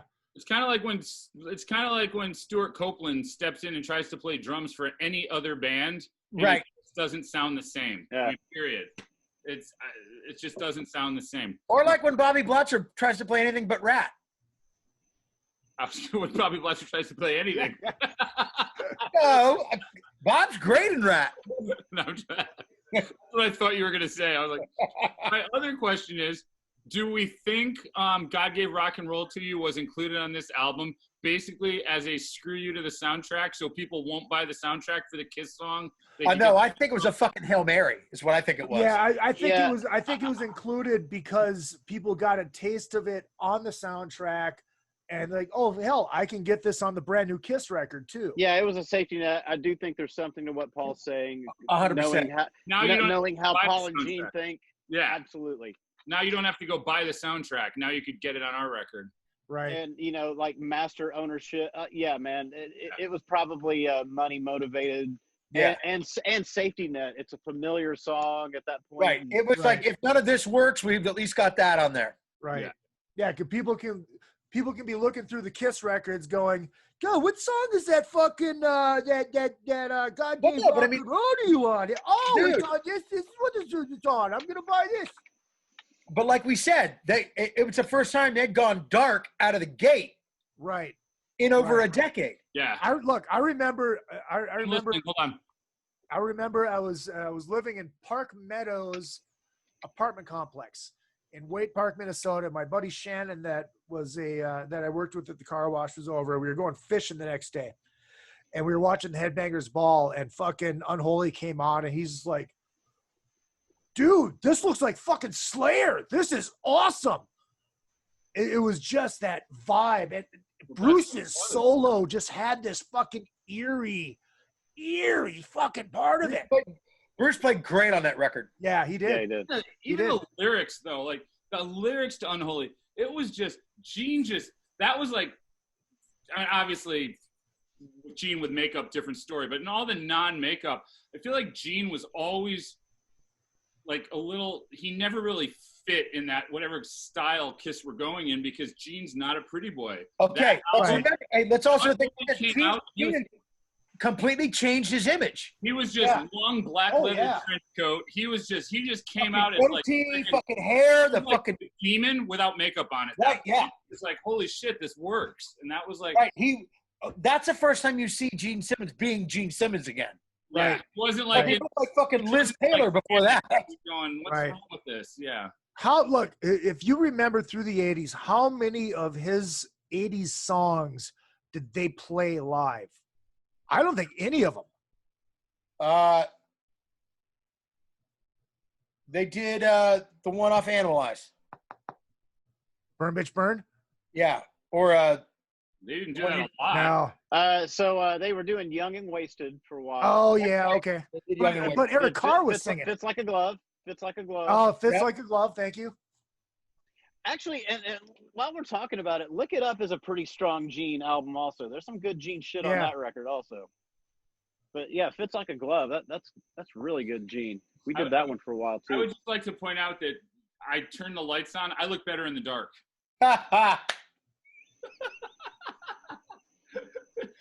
This tape's at an awkward time because as the sun goes down, it gets dark. I was like, I need lights. No, I don't need lights. That's all right. I look better without glasses and long hair, but my hair's been unwashed for 4 days, and I can't see without my glasses. So I got to say, to be honest, though, even though I'm always a Gene guy, A Million to One and All Hell's Breaking Loose are my two favorite songs on fucking Lick It Up. Sorry. Yeah. A Million to One fucking rules. Yeah, that's Exciter? good Paul Stanley. Oh my God, get the fuck out of here. Oh, Exciter. Oh, fuck, I forgot about Exciter. That's pretty great, too. So that may be the stronger dark Paul, because that's kind of a dark Paul. Yeah. Hey, you know Rick Derringer played the solo on Exciter? Did he really? Yes. Doesn't shock me. That guy's a badass. Does not surprise me at all. Oh my God. Sorry, I had to switch shoulders. This fucker's heavy. And I'm a poser, so I have to keep wearing it. But yes, I agree. I agree. If you had to throw Lick It Up against another record, which one would you have a throwdown with? Animalize. Well, probably one out of the non-makeup era, because that's the only one that's going to win. Yeah, exactly. God. Because by the time they get to Asylum, Hot in the Shade, fucking Crazy Nights, those three are all Paul all day. See, I disagree. I don't know that. God, I disagree. You have to throw Lick It Up against anything? Can you just throw something else up against something else? No, I was just throwing. I was just fucking, throwing an idea. I mean, or would you throw? I mean, would you throw Lick It Up against Creatures? I would go Lick It Up against Creatures. That would be what my personal would be, and Creatures would win. Yeah, I'd pick Creatures. Like if Creatures Lick It Up for me, and again, I think Revenge is a better record. Oh, the other thing is how cool, how awesome is the Revenge album cover? I mean, that was just a cool ass album cover too. It was just like great. Yeah. But like, if there's not a non-makeup album anywhere near as good as Revenge. There's just agree 100%. 100%. You can't even argue it because it's the only thing it's the only thing that's even close to like Makeup Kiss.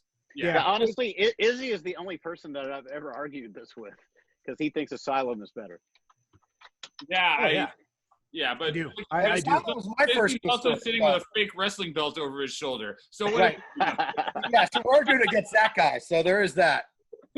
Okay, so on Tuesday, last Tuesday in the afternoon, I got summoned to do 3 sides of the coin, and they're like, Izzy, you're running the show. You're calling the topics. And one of the things we brought up was Creatures of the Night and the Creatures tour. Do you guys, we had this discussion about this and the discussion about moving forward after Revenge. If they would have went with different bands on the Revenge tour, if they would have went with a Pantera or a Pantera type band that was up and coming, do you think that tour would have been better? Do you think it was the opening bands that held that tour back? And let me tell you why. So a couple months before that, Skid Row came here on their Slave to the Grind headlining tour, and Soundgarden opened, and it was Bad Motorfinger, and they were like fucking king shit. And it, you know, it was a good turnout, but it wasn't. When you say like Soundgarden on the Bad Motorfinger tour, you think like, oh my god, like No, it's like no, again, it was sheer business. Just looking at the business, then this was the '80s were on their way out. Period. That was it. Right. I mean, that was no band was going to do as well. The reality is, this was nobody was listening. Nobody was going to go see Kiss for the opening band anyway. They were just going to see Kiss because it was Kiss. I didn't go. Holy shit! Am I going to go see Kiss? Well, Trickster's on the bill, so I'm going to go see the show now. I wasn't going to go anyway. Right. It's not, people were going to see Kiss. That was it. And I don't think it would have made a difference who the opener was, because I don't think any Pantera fans were going to go out that weren't already going to see Kiss. I think it would have been a cooler show if Kiss did something like that. But that's also, I don't think they would have done that to their fans because Kiss were never that forward thinking. But Paul and I have this argument all the time, don't we, Paul? About throwing fucking weird shit into the fucking mix. And like that's exactly what I just said. Kiss were never that forward thinking about let's take Pantera and throw Pantera out, whereas Skid Row were. Jesus Christ. On the fucking on the farewell, or not the farewell tour, but the I hate people. I want to screw with their heads. Dude, no, and I also think that people are fucking sheep. They need to be led. Yes. You know what I mean? Right. A lot of times people don't know what they like until they get it into a room, and they're like, "Oh shit, this is fucking awesome." Yeah. Here's a good example of exactly opposite of what you're talking about, Chad. So on the reunion tour, the very first stop in Minnesota was mid-July. I want to say July 18th or so, or is it July 10th, 1996. We had the Melvins. That's who I had. I had the Melvins. That's who I had too. You know who they had in fucking St. Louis like 3 nights before? Some Alice in awful- fucking Chains. Yeah, I know. We had the fucking Melvins. I saw and nobody gave a fuck. They didn't do very good in Memphis. Third either. night, I saw them in Memphis, and it was the Melvins. You were at Memphis? You were in Memphis? Yeah. Tiffany and I went. That's Memphis. Yeah, I saw the Melvins. I don't remember where, but I saw the Melvins too, and nobody gave a shit. It was. And I like the Melvins. It's got nothing to do with the Melvins. It's just it didn't work. Kiss fans don't care. I mean, that's right, and that's kind of your whole point.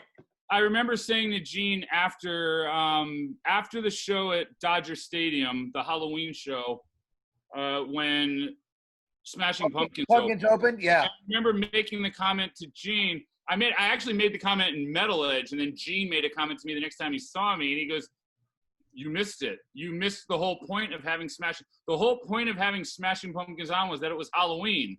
And I'm like, none of your fucking fans care. Period. End of story. That was it. Honestly, nobody gave a shit that. But the Pumpkins did. Well, no, but that's the thing. Your fans, like Kiss fans, are almost like Grateful Dead fans at this point. Right. They're coming to see Kiss, and they're really not showing up for the opening bands. It's just, and there are exceptions. We can get a bunch of people who could say, "Paul, you're wrong." Oh, sure, 100%. And they will. It doesn't matter who's opening for Kiss. People are going to the show anyway.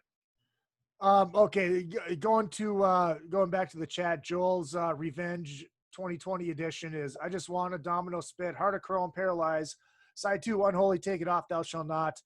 Every time I look at you." But he also goes on to say, "Or when Blotzer tries to play anything, including Rat." So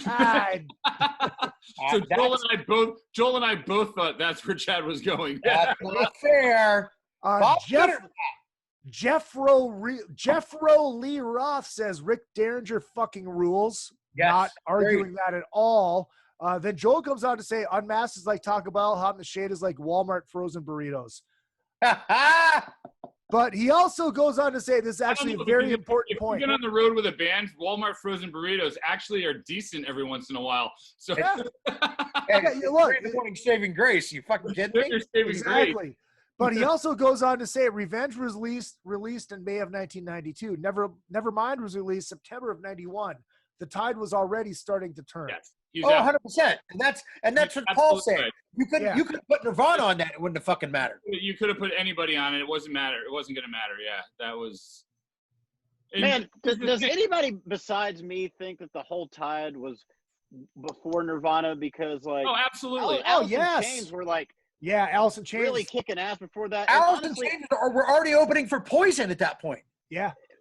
No, and like the their time thing was like definitely changed before then. Nirvana. Here's the thing. In anything, Nirvana just kicked the fucking trash can over. That's You know the thing. In pop, anytime you're talking about pop culture, because this is actually my world is pop culture. Yeah. Anytime you start talking pop culture, the biggest band is never the first one to come through. I mean, right. honest, basically, other bands cracked the door, opened the window, did all the things you need to do. Nirvana just kicked it in at that point. Because like, man, when I think about Summer '91, it was like it was all a bunch of not Poisonous type bands, but like the Black Album was huge. Jane's Addiction like was really huge. Red Hot Chili Peppers. I was already listening to Mother Love Bone at that point and Red Cross. Well, it was Red Cross. Like I was talking to Perry because I did this project with Perry. I'm kind of still doing it, but so Perry Farrell was telling me about the 3 bands that were, when he was coming up, he goes, there were 3 bands. And it was Jane's Addiction. And I knew Jane's Addiction and Red Hot Chili Peppers. And I'm like, let's see if any of you know who the 3rd band is. If I haven't already, I'm going to go with Love Hate. All right, there was a 3rd band. And he goes, there were 3 bands that were coming up at the same time because I knew this whole came up because we were talking about Anthony Kiedis. So it was like Red Hot Chili Peppers, Jane's Addiction, and the 3rd band. Can anyone guess? I'm going Love Hate.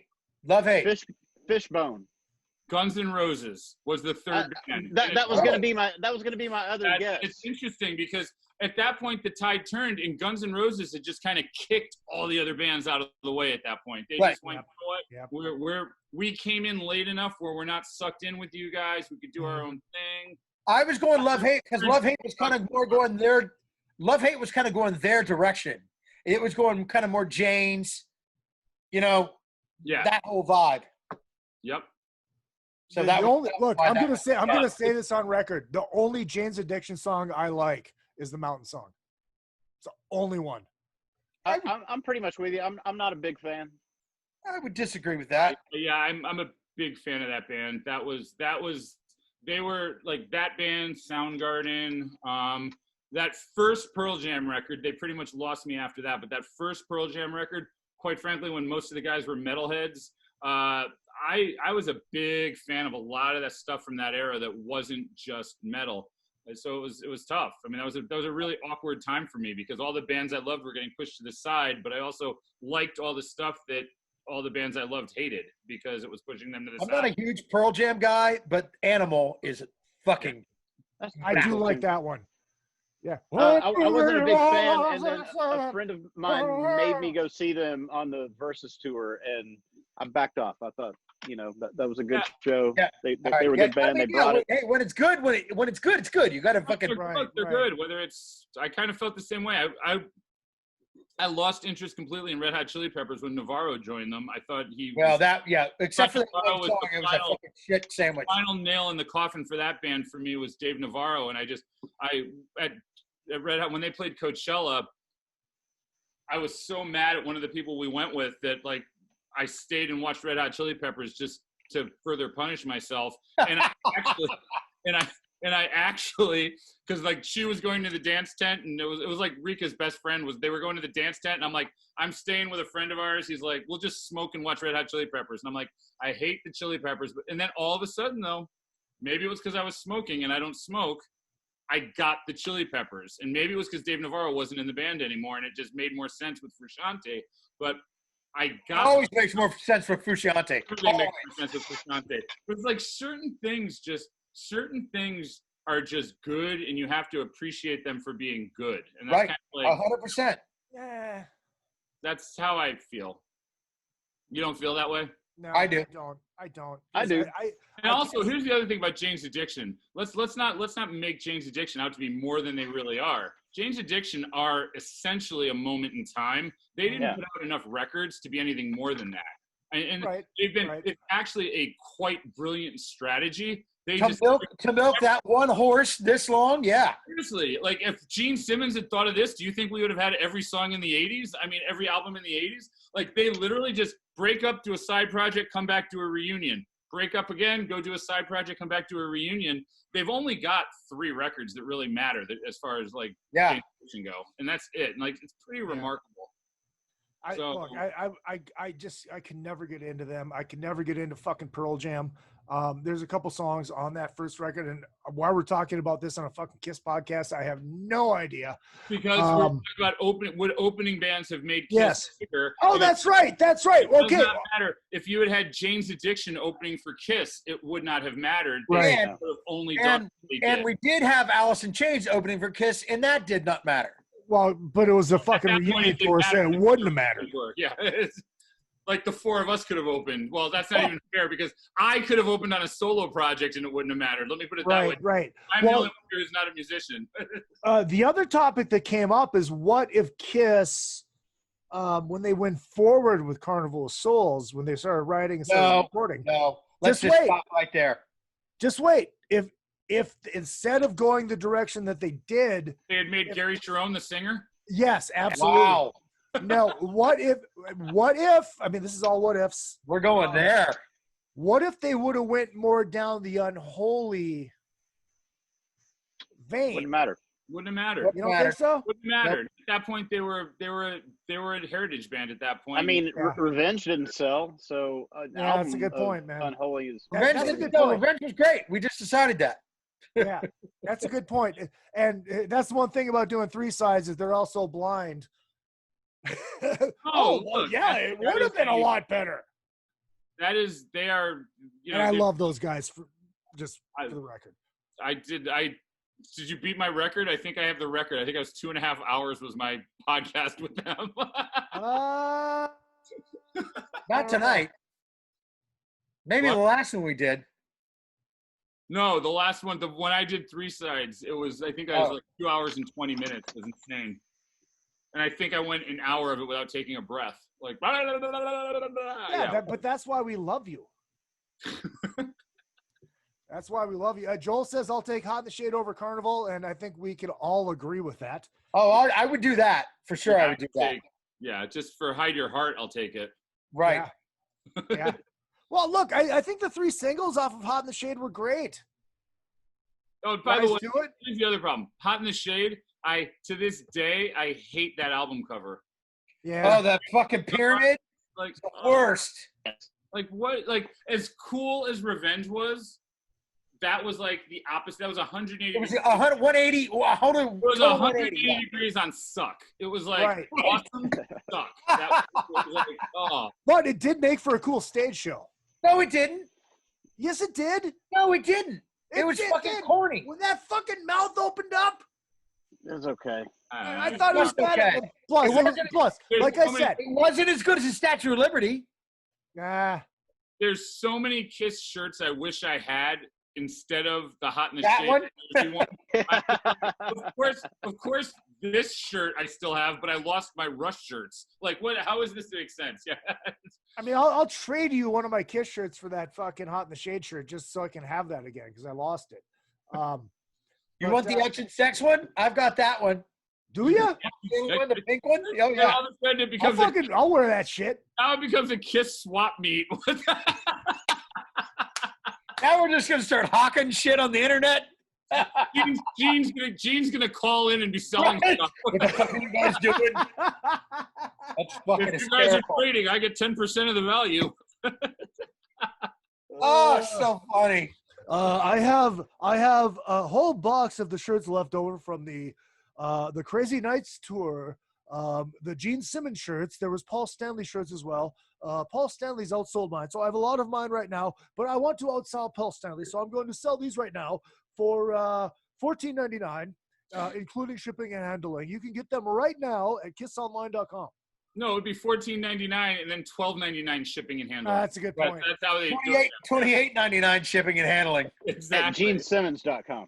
Yeah, GeneSimmons.com. Not at kissonline.com. Okay, see now, Joel. I think Joel's smoking something, or just. I mean, if he's still listening, he clearly is. Dude, he's been here the whole fucking time. He says, "Rise to It" kicks major ass. I agree. I love the song "Rise to It," but he also says I'd put it up against Mr. Speed, All American Man, and a Love Gun any day. Oh, come on. Hold on. I'm pulling up Hot in the Shade. Hold on a minute. Hold on. I want to make sure you guys hear this. Oh, Jeremy, shush. I want to talk to Jeremy for a second. Jeremy, Yeah. are you guys doing Charisma? Well, yeah, we did that every night with Gene. Really? Yeah. Now that's a fucking great song. There's a lot of great clips out there. Yeah, man, that one went down really good, and yeah, that was killer.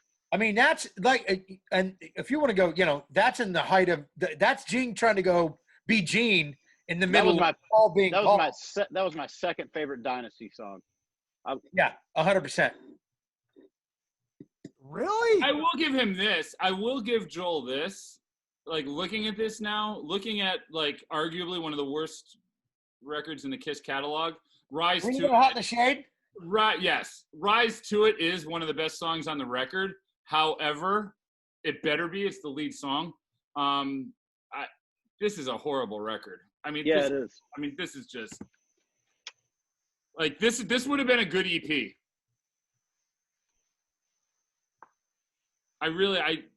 Yeah, and that album cover is dumb. That album cover is fucking stupid. Read My Body, dude.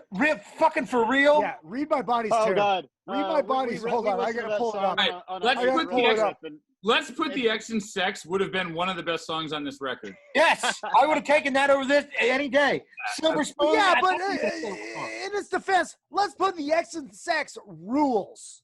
It's an awesome song. No, it Jeremy, doesn't. you're just laughing. You're not agreeing or disagreeing. Are you just giving up? No, I somebody disagree knocking with Izzy and that I Let's Put opened the up X the and Sex is door. good. She It's wore terrible. a hatches Paul, and I totally French agree with you. girls This and album it's terrible. Read My Body is like Def Leppard would have said no to that song. right? Love is And- like a slap in the face. No, It's record's terrible.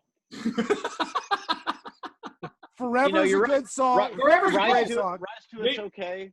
I like Silver Rise Spoon. to It's okay. I take Thrills in the Night over fucking Rise to It, though. Oh, Thrills in the Night is a great tune. I'll take God Gave Rock and Roll to You over The Street Giveth and the Street Taketh Wow. Away. After Paul just threw it under the bus? All right. Cadillac Dreams, dude, come on. This fucking record's garbage. Yeah.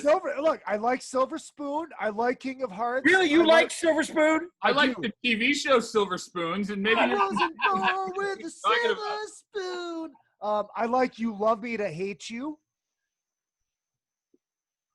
I don't know. You know what? At one point, Marilyn Manson called me a sympathetic critic at one point in my Metal Edge career, and I think you're a sympathetic Kiss fan. No, I'm going with Paul on this one, dude. I mean, look, I'm not saying there's not a lot of shit on this record, but there is more shit on this more record. shit than good. But I like the song Silver Spoon. I like the song King of Hearts. I like the song Somewhere Between Heaven and actually, no, not that one. You Love Me to Hate You. So what, you're saying out of 15 I like the song like, King of Hearts. Out of 15 songs, you like 4? I like 7 of them. All right. Like I said, it's a really strong EP. Yeah. Right. Yeah. No, Yeah, there's a lot of songs on that album. No, it's not. They could've But I cut take some that of back. shit. It's a solid EP. It's not a strong EP. It's a solid EP. The single, the ballad is good. Forever's amazing. Forever is really fucking good. amazing. And that was Michael Bolton. Wait, did Michael Bolton write that one? That was Yes. Michael Yes. Bolton, right? Yeah. Yes. If I had a shot of Blackjack. Jack, if I had a shot of Jack right now, I would do a shot of Jack to Forever. No, Blackjack. That was Kulik Well, and yeah, I know. I'm just saying. and Bolton. Yeah. Yeah, Well, I'm just saying because Boston. Forever's so good, I would do a shot of Jack to Forever right now, but I don't have a shot of Jack. You know what? I was going to say something, bringing it back to Creatures for a minute. When I was listening to Creatures today on my ill-fated drive to the post office that was closed for You mean the DMV? You know what? That Creatures of the Night record could have been a Meatloaf album. I don't know if I'm the only Meatloaf fan in the group, but No, like I am. But I love Meatloaf. if that was arranged differently, all those songs could have been Meatloaf songs. Maybe if you brought Steinman in. And, I'm just saying, it's like I it can had that totally like hear that. dark totally hear that. poppiness to it, where I'm like, if you gave this a little bit of a tweak, this could be a little. well, can you imagine if they brought Steinman in to do that? I got that vibe from it today. And again, not the biggest Meatloaf stuff. I'm talking about like the smaller Meatloafs, like Yeah. the albums that are just nobody knows if you're not a huge Meatloaf fan. I can totally hear Meatloaf singing Danger. It's kind of a rock record. Right. You can, though. You could totally hear Meatloaf singing a lot of those songs. And it's like, and it would go in a different direction, but I just kind of feel like that album just didn't, like, Hide Your Heart, there's no saving grace. It was just a bad record. Creatures of the Night could have been, with a few tweaks and turns, I feel like that could have been just one of the greatest albums in the Kiss catalog, and it just kind of fell short in some places. I agree. It had some great moments. It had the moments, and I think it had a lot of almost there moments. Right. It had sparks. You know what I mean? Like, exactly. Yeah. Exactly. I'm gonna ask you guys a question, and particularly you, Izzy and Chad, since you guys were pulling, real hard on the drum sound. If you took away the drum sound and the drums kind of sucked, do you think it'd still be a good album? Are the tunes good enough? Or if you take away those big drums, it's so drum heavy, dude. From War Machine to I Love It Loud. But if you take away that drum sound, are the tunes still there for you? I think so. I don't think so. I don't think so. I think if you take the drums away, it becomes more of a set of demos. I think the drums are the one thing that's pushing it over the top right now. Right. I don't think if you take that drum sound away, it becomes an even less complete record. What are you laughing at, fucko? I think you just pulled a muscle. Hey, Joel in the chat room, Paralyzed by Creatures of the Night. Oh, that's good. What? I didn't catch that. I didn't catch that either. Matt is doing a fucking Meatloaf mashup. Oh. Paralyzed by Creatures of the Night. Nice, like Joel, thank you. And if I could afford to send you a shirt, I would, but please buy one. Izzy would send you a shirt, but no, he's not going to. You can buy one. Please buy one. It's only $20 plus shipping and handling via the eBay link. Shipping's $32.99. At GeneSimmons.com. I'm sorry. Paralyzed by Creatures of the Night is gold. That's good. That's good. Thank you. Thank you. I'll give you fucking props on that. All right. So we are 2 hours in. Do we have any other thoughts? Because, I mean, we could keep just babbling for fucking another hour. But I'm good. Yeah, man. I'm happy that you saw the light on Revenge, and I'm kind of surprised at myself thinking I was going to come in here saying that Creatures of the Night was the album, and I walked away with Revenge, even though I still think Creatures is it's a good Kiss moment, man. I agree. It's a good comeback. It's a great comeback. I give it props for the moment that it is. Rika and I were listening to it last night, and I was just like, it's just not all there. But I appreciate what they were trying to do. I get where it fits. I get where it doesn't fit. And I also think it's really easy in that era to do what they did with Revenge. They executed very, very well, but it's not special. It's just, I think Creatures could have been special had it executed differently. And you know what, man? It might have been if they had a solid guitar player. But at that point, like their manager was just fired. The record label president died, and they were just trying to fucking figure it out and keep the band alive. And honestly, as from the business side of things, that's not a great place to be in. I mean, it's just, it's a hard state of mind to be in to try to make a record like that. It really is. Yeah, and like to have an identity, and with a band like Kiss, their guitar player was, very identifiable, and now it's like, who's our fucking guitar player? I don't know. Well, let this guy play, and this guy. Who the fuck are we? Yeah, no, you're absolutely right. You're absolutely right. It almost becomes a compilation record more than it becomes I absolutely fucking agree. You guys got anything to pimp while we're here? The Rock N Roll Residency EP still available on Bandcamp. We're still to be released on every other streaming and digital platform. Working through a few snafus on Dave Ellison's EMP label group, and the Talisman T-shirts and Zoom call song packages. Go go to any of our social media, me, Ryan Cook, Phil Schaus, inquire. We got a pretty cool list of songs, lots of Kiss deep cuts that we will play you for a small fee.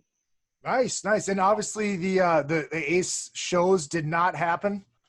Not yet. And also, speaking of Ace, Origins Volume 2 comes out next month, and yes, we recut She for that one, and me and Ryan and Phil are singing and playing on it, and I played the solo on Good Times, Bad Times, and I'm honored beyond fucking belief to be on an Ace Frehley solo album. It's so proud of you, man. Congratulations, brother. Awesome. So proud of you, Chad. Now we should almost have to drop She from our set because now it's an Ace's set. We don't want to have the same fucking sets.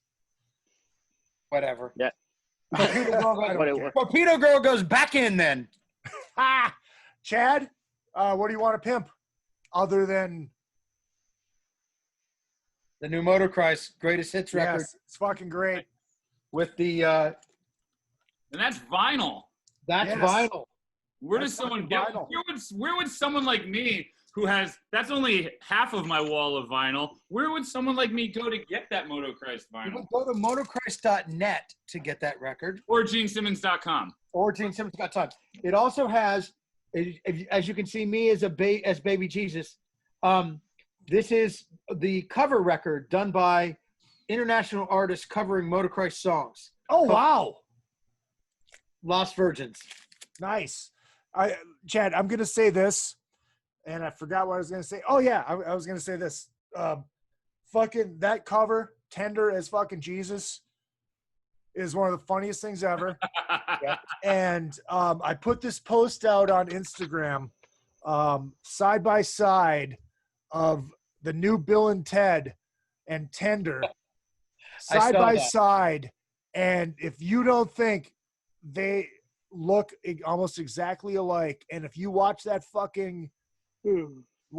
horrible fucking trailer for that movie that I don't want to see, he sounds just like fucking Tender talking too. Well, there is that.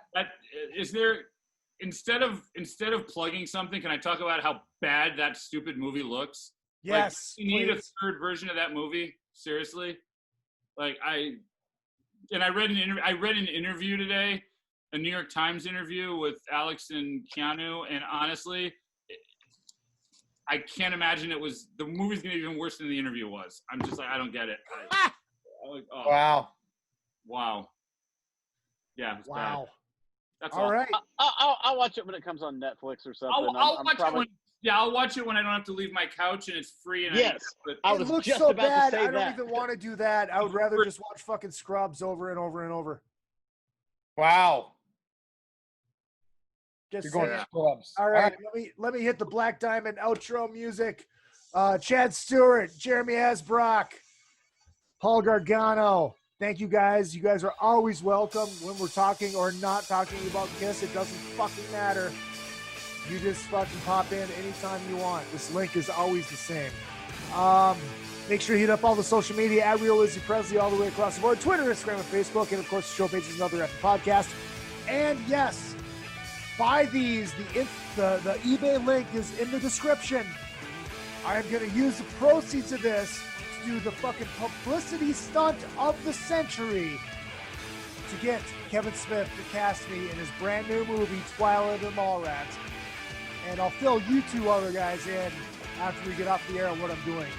But I'm so proud of this. Next week, we are talking Kevin Smith movies. I am eating fucking Vegemite on the air. No, you're not. It's gonna happen. You're gonna throw up. It's gonna happen. I'll have a bag next to me. No, it's awful. One bite. Yeah, it's terrible. Just in case. And then I don't know after that. I'm gonna go back to Minnesota for a couple weeks. But that's in September, so we all have another show after next week. So I don't know what's going on. My name's Izzy Presley. Make sure you subscribe on Spreaker, fucking all the other shit. We're lacking talent, make up for our cops.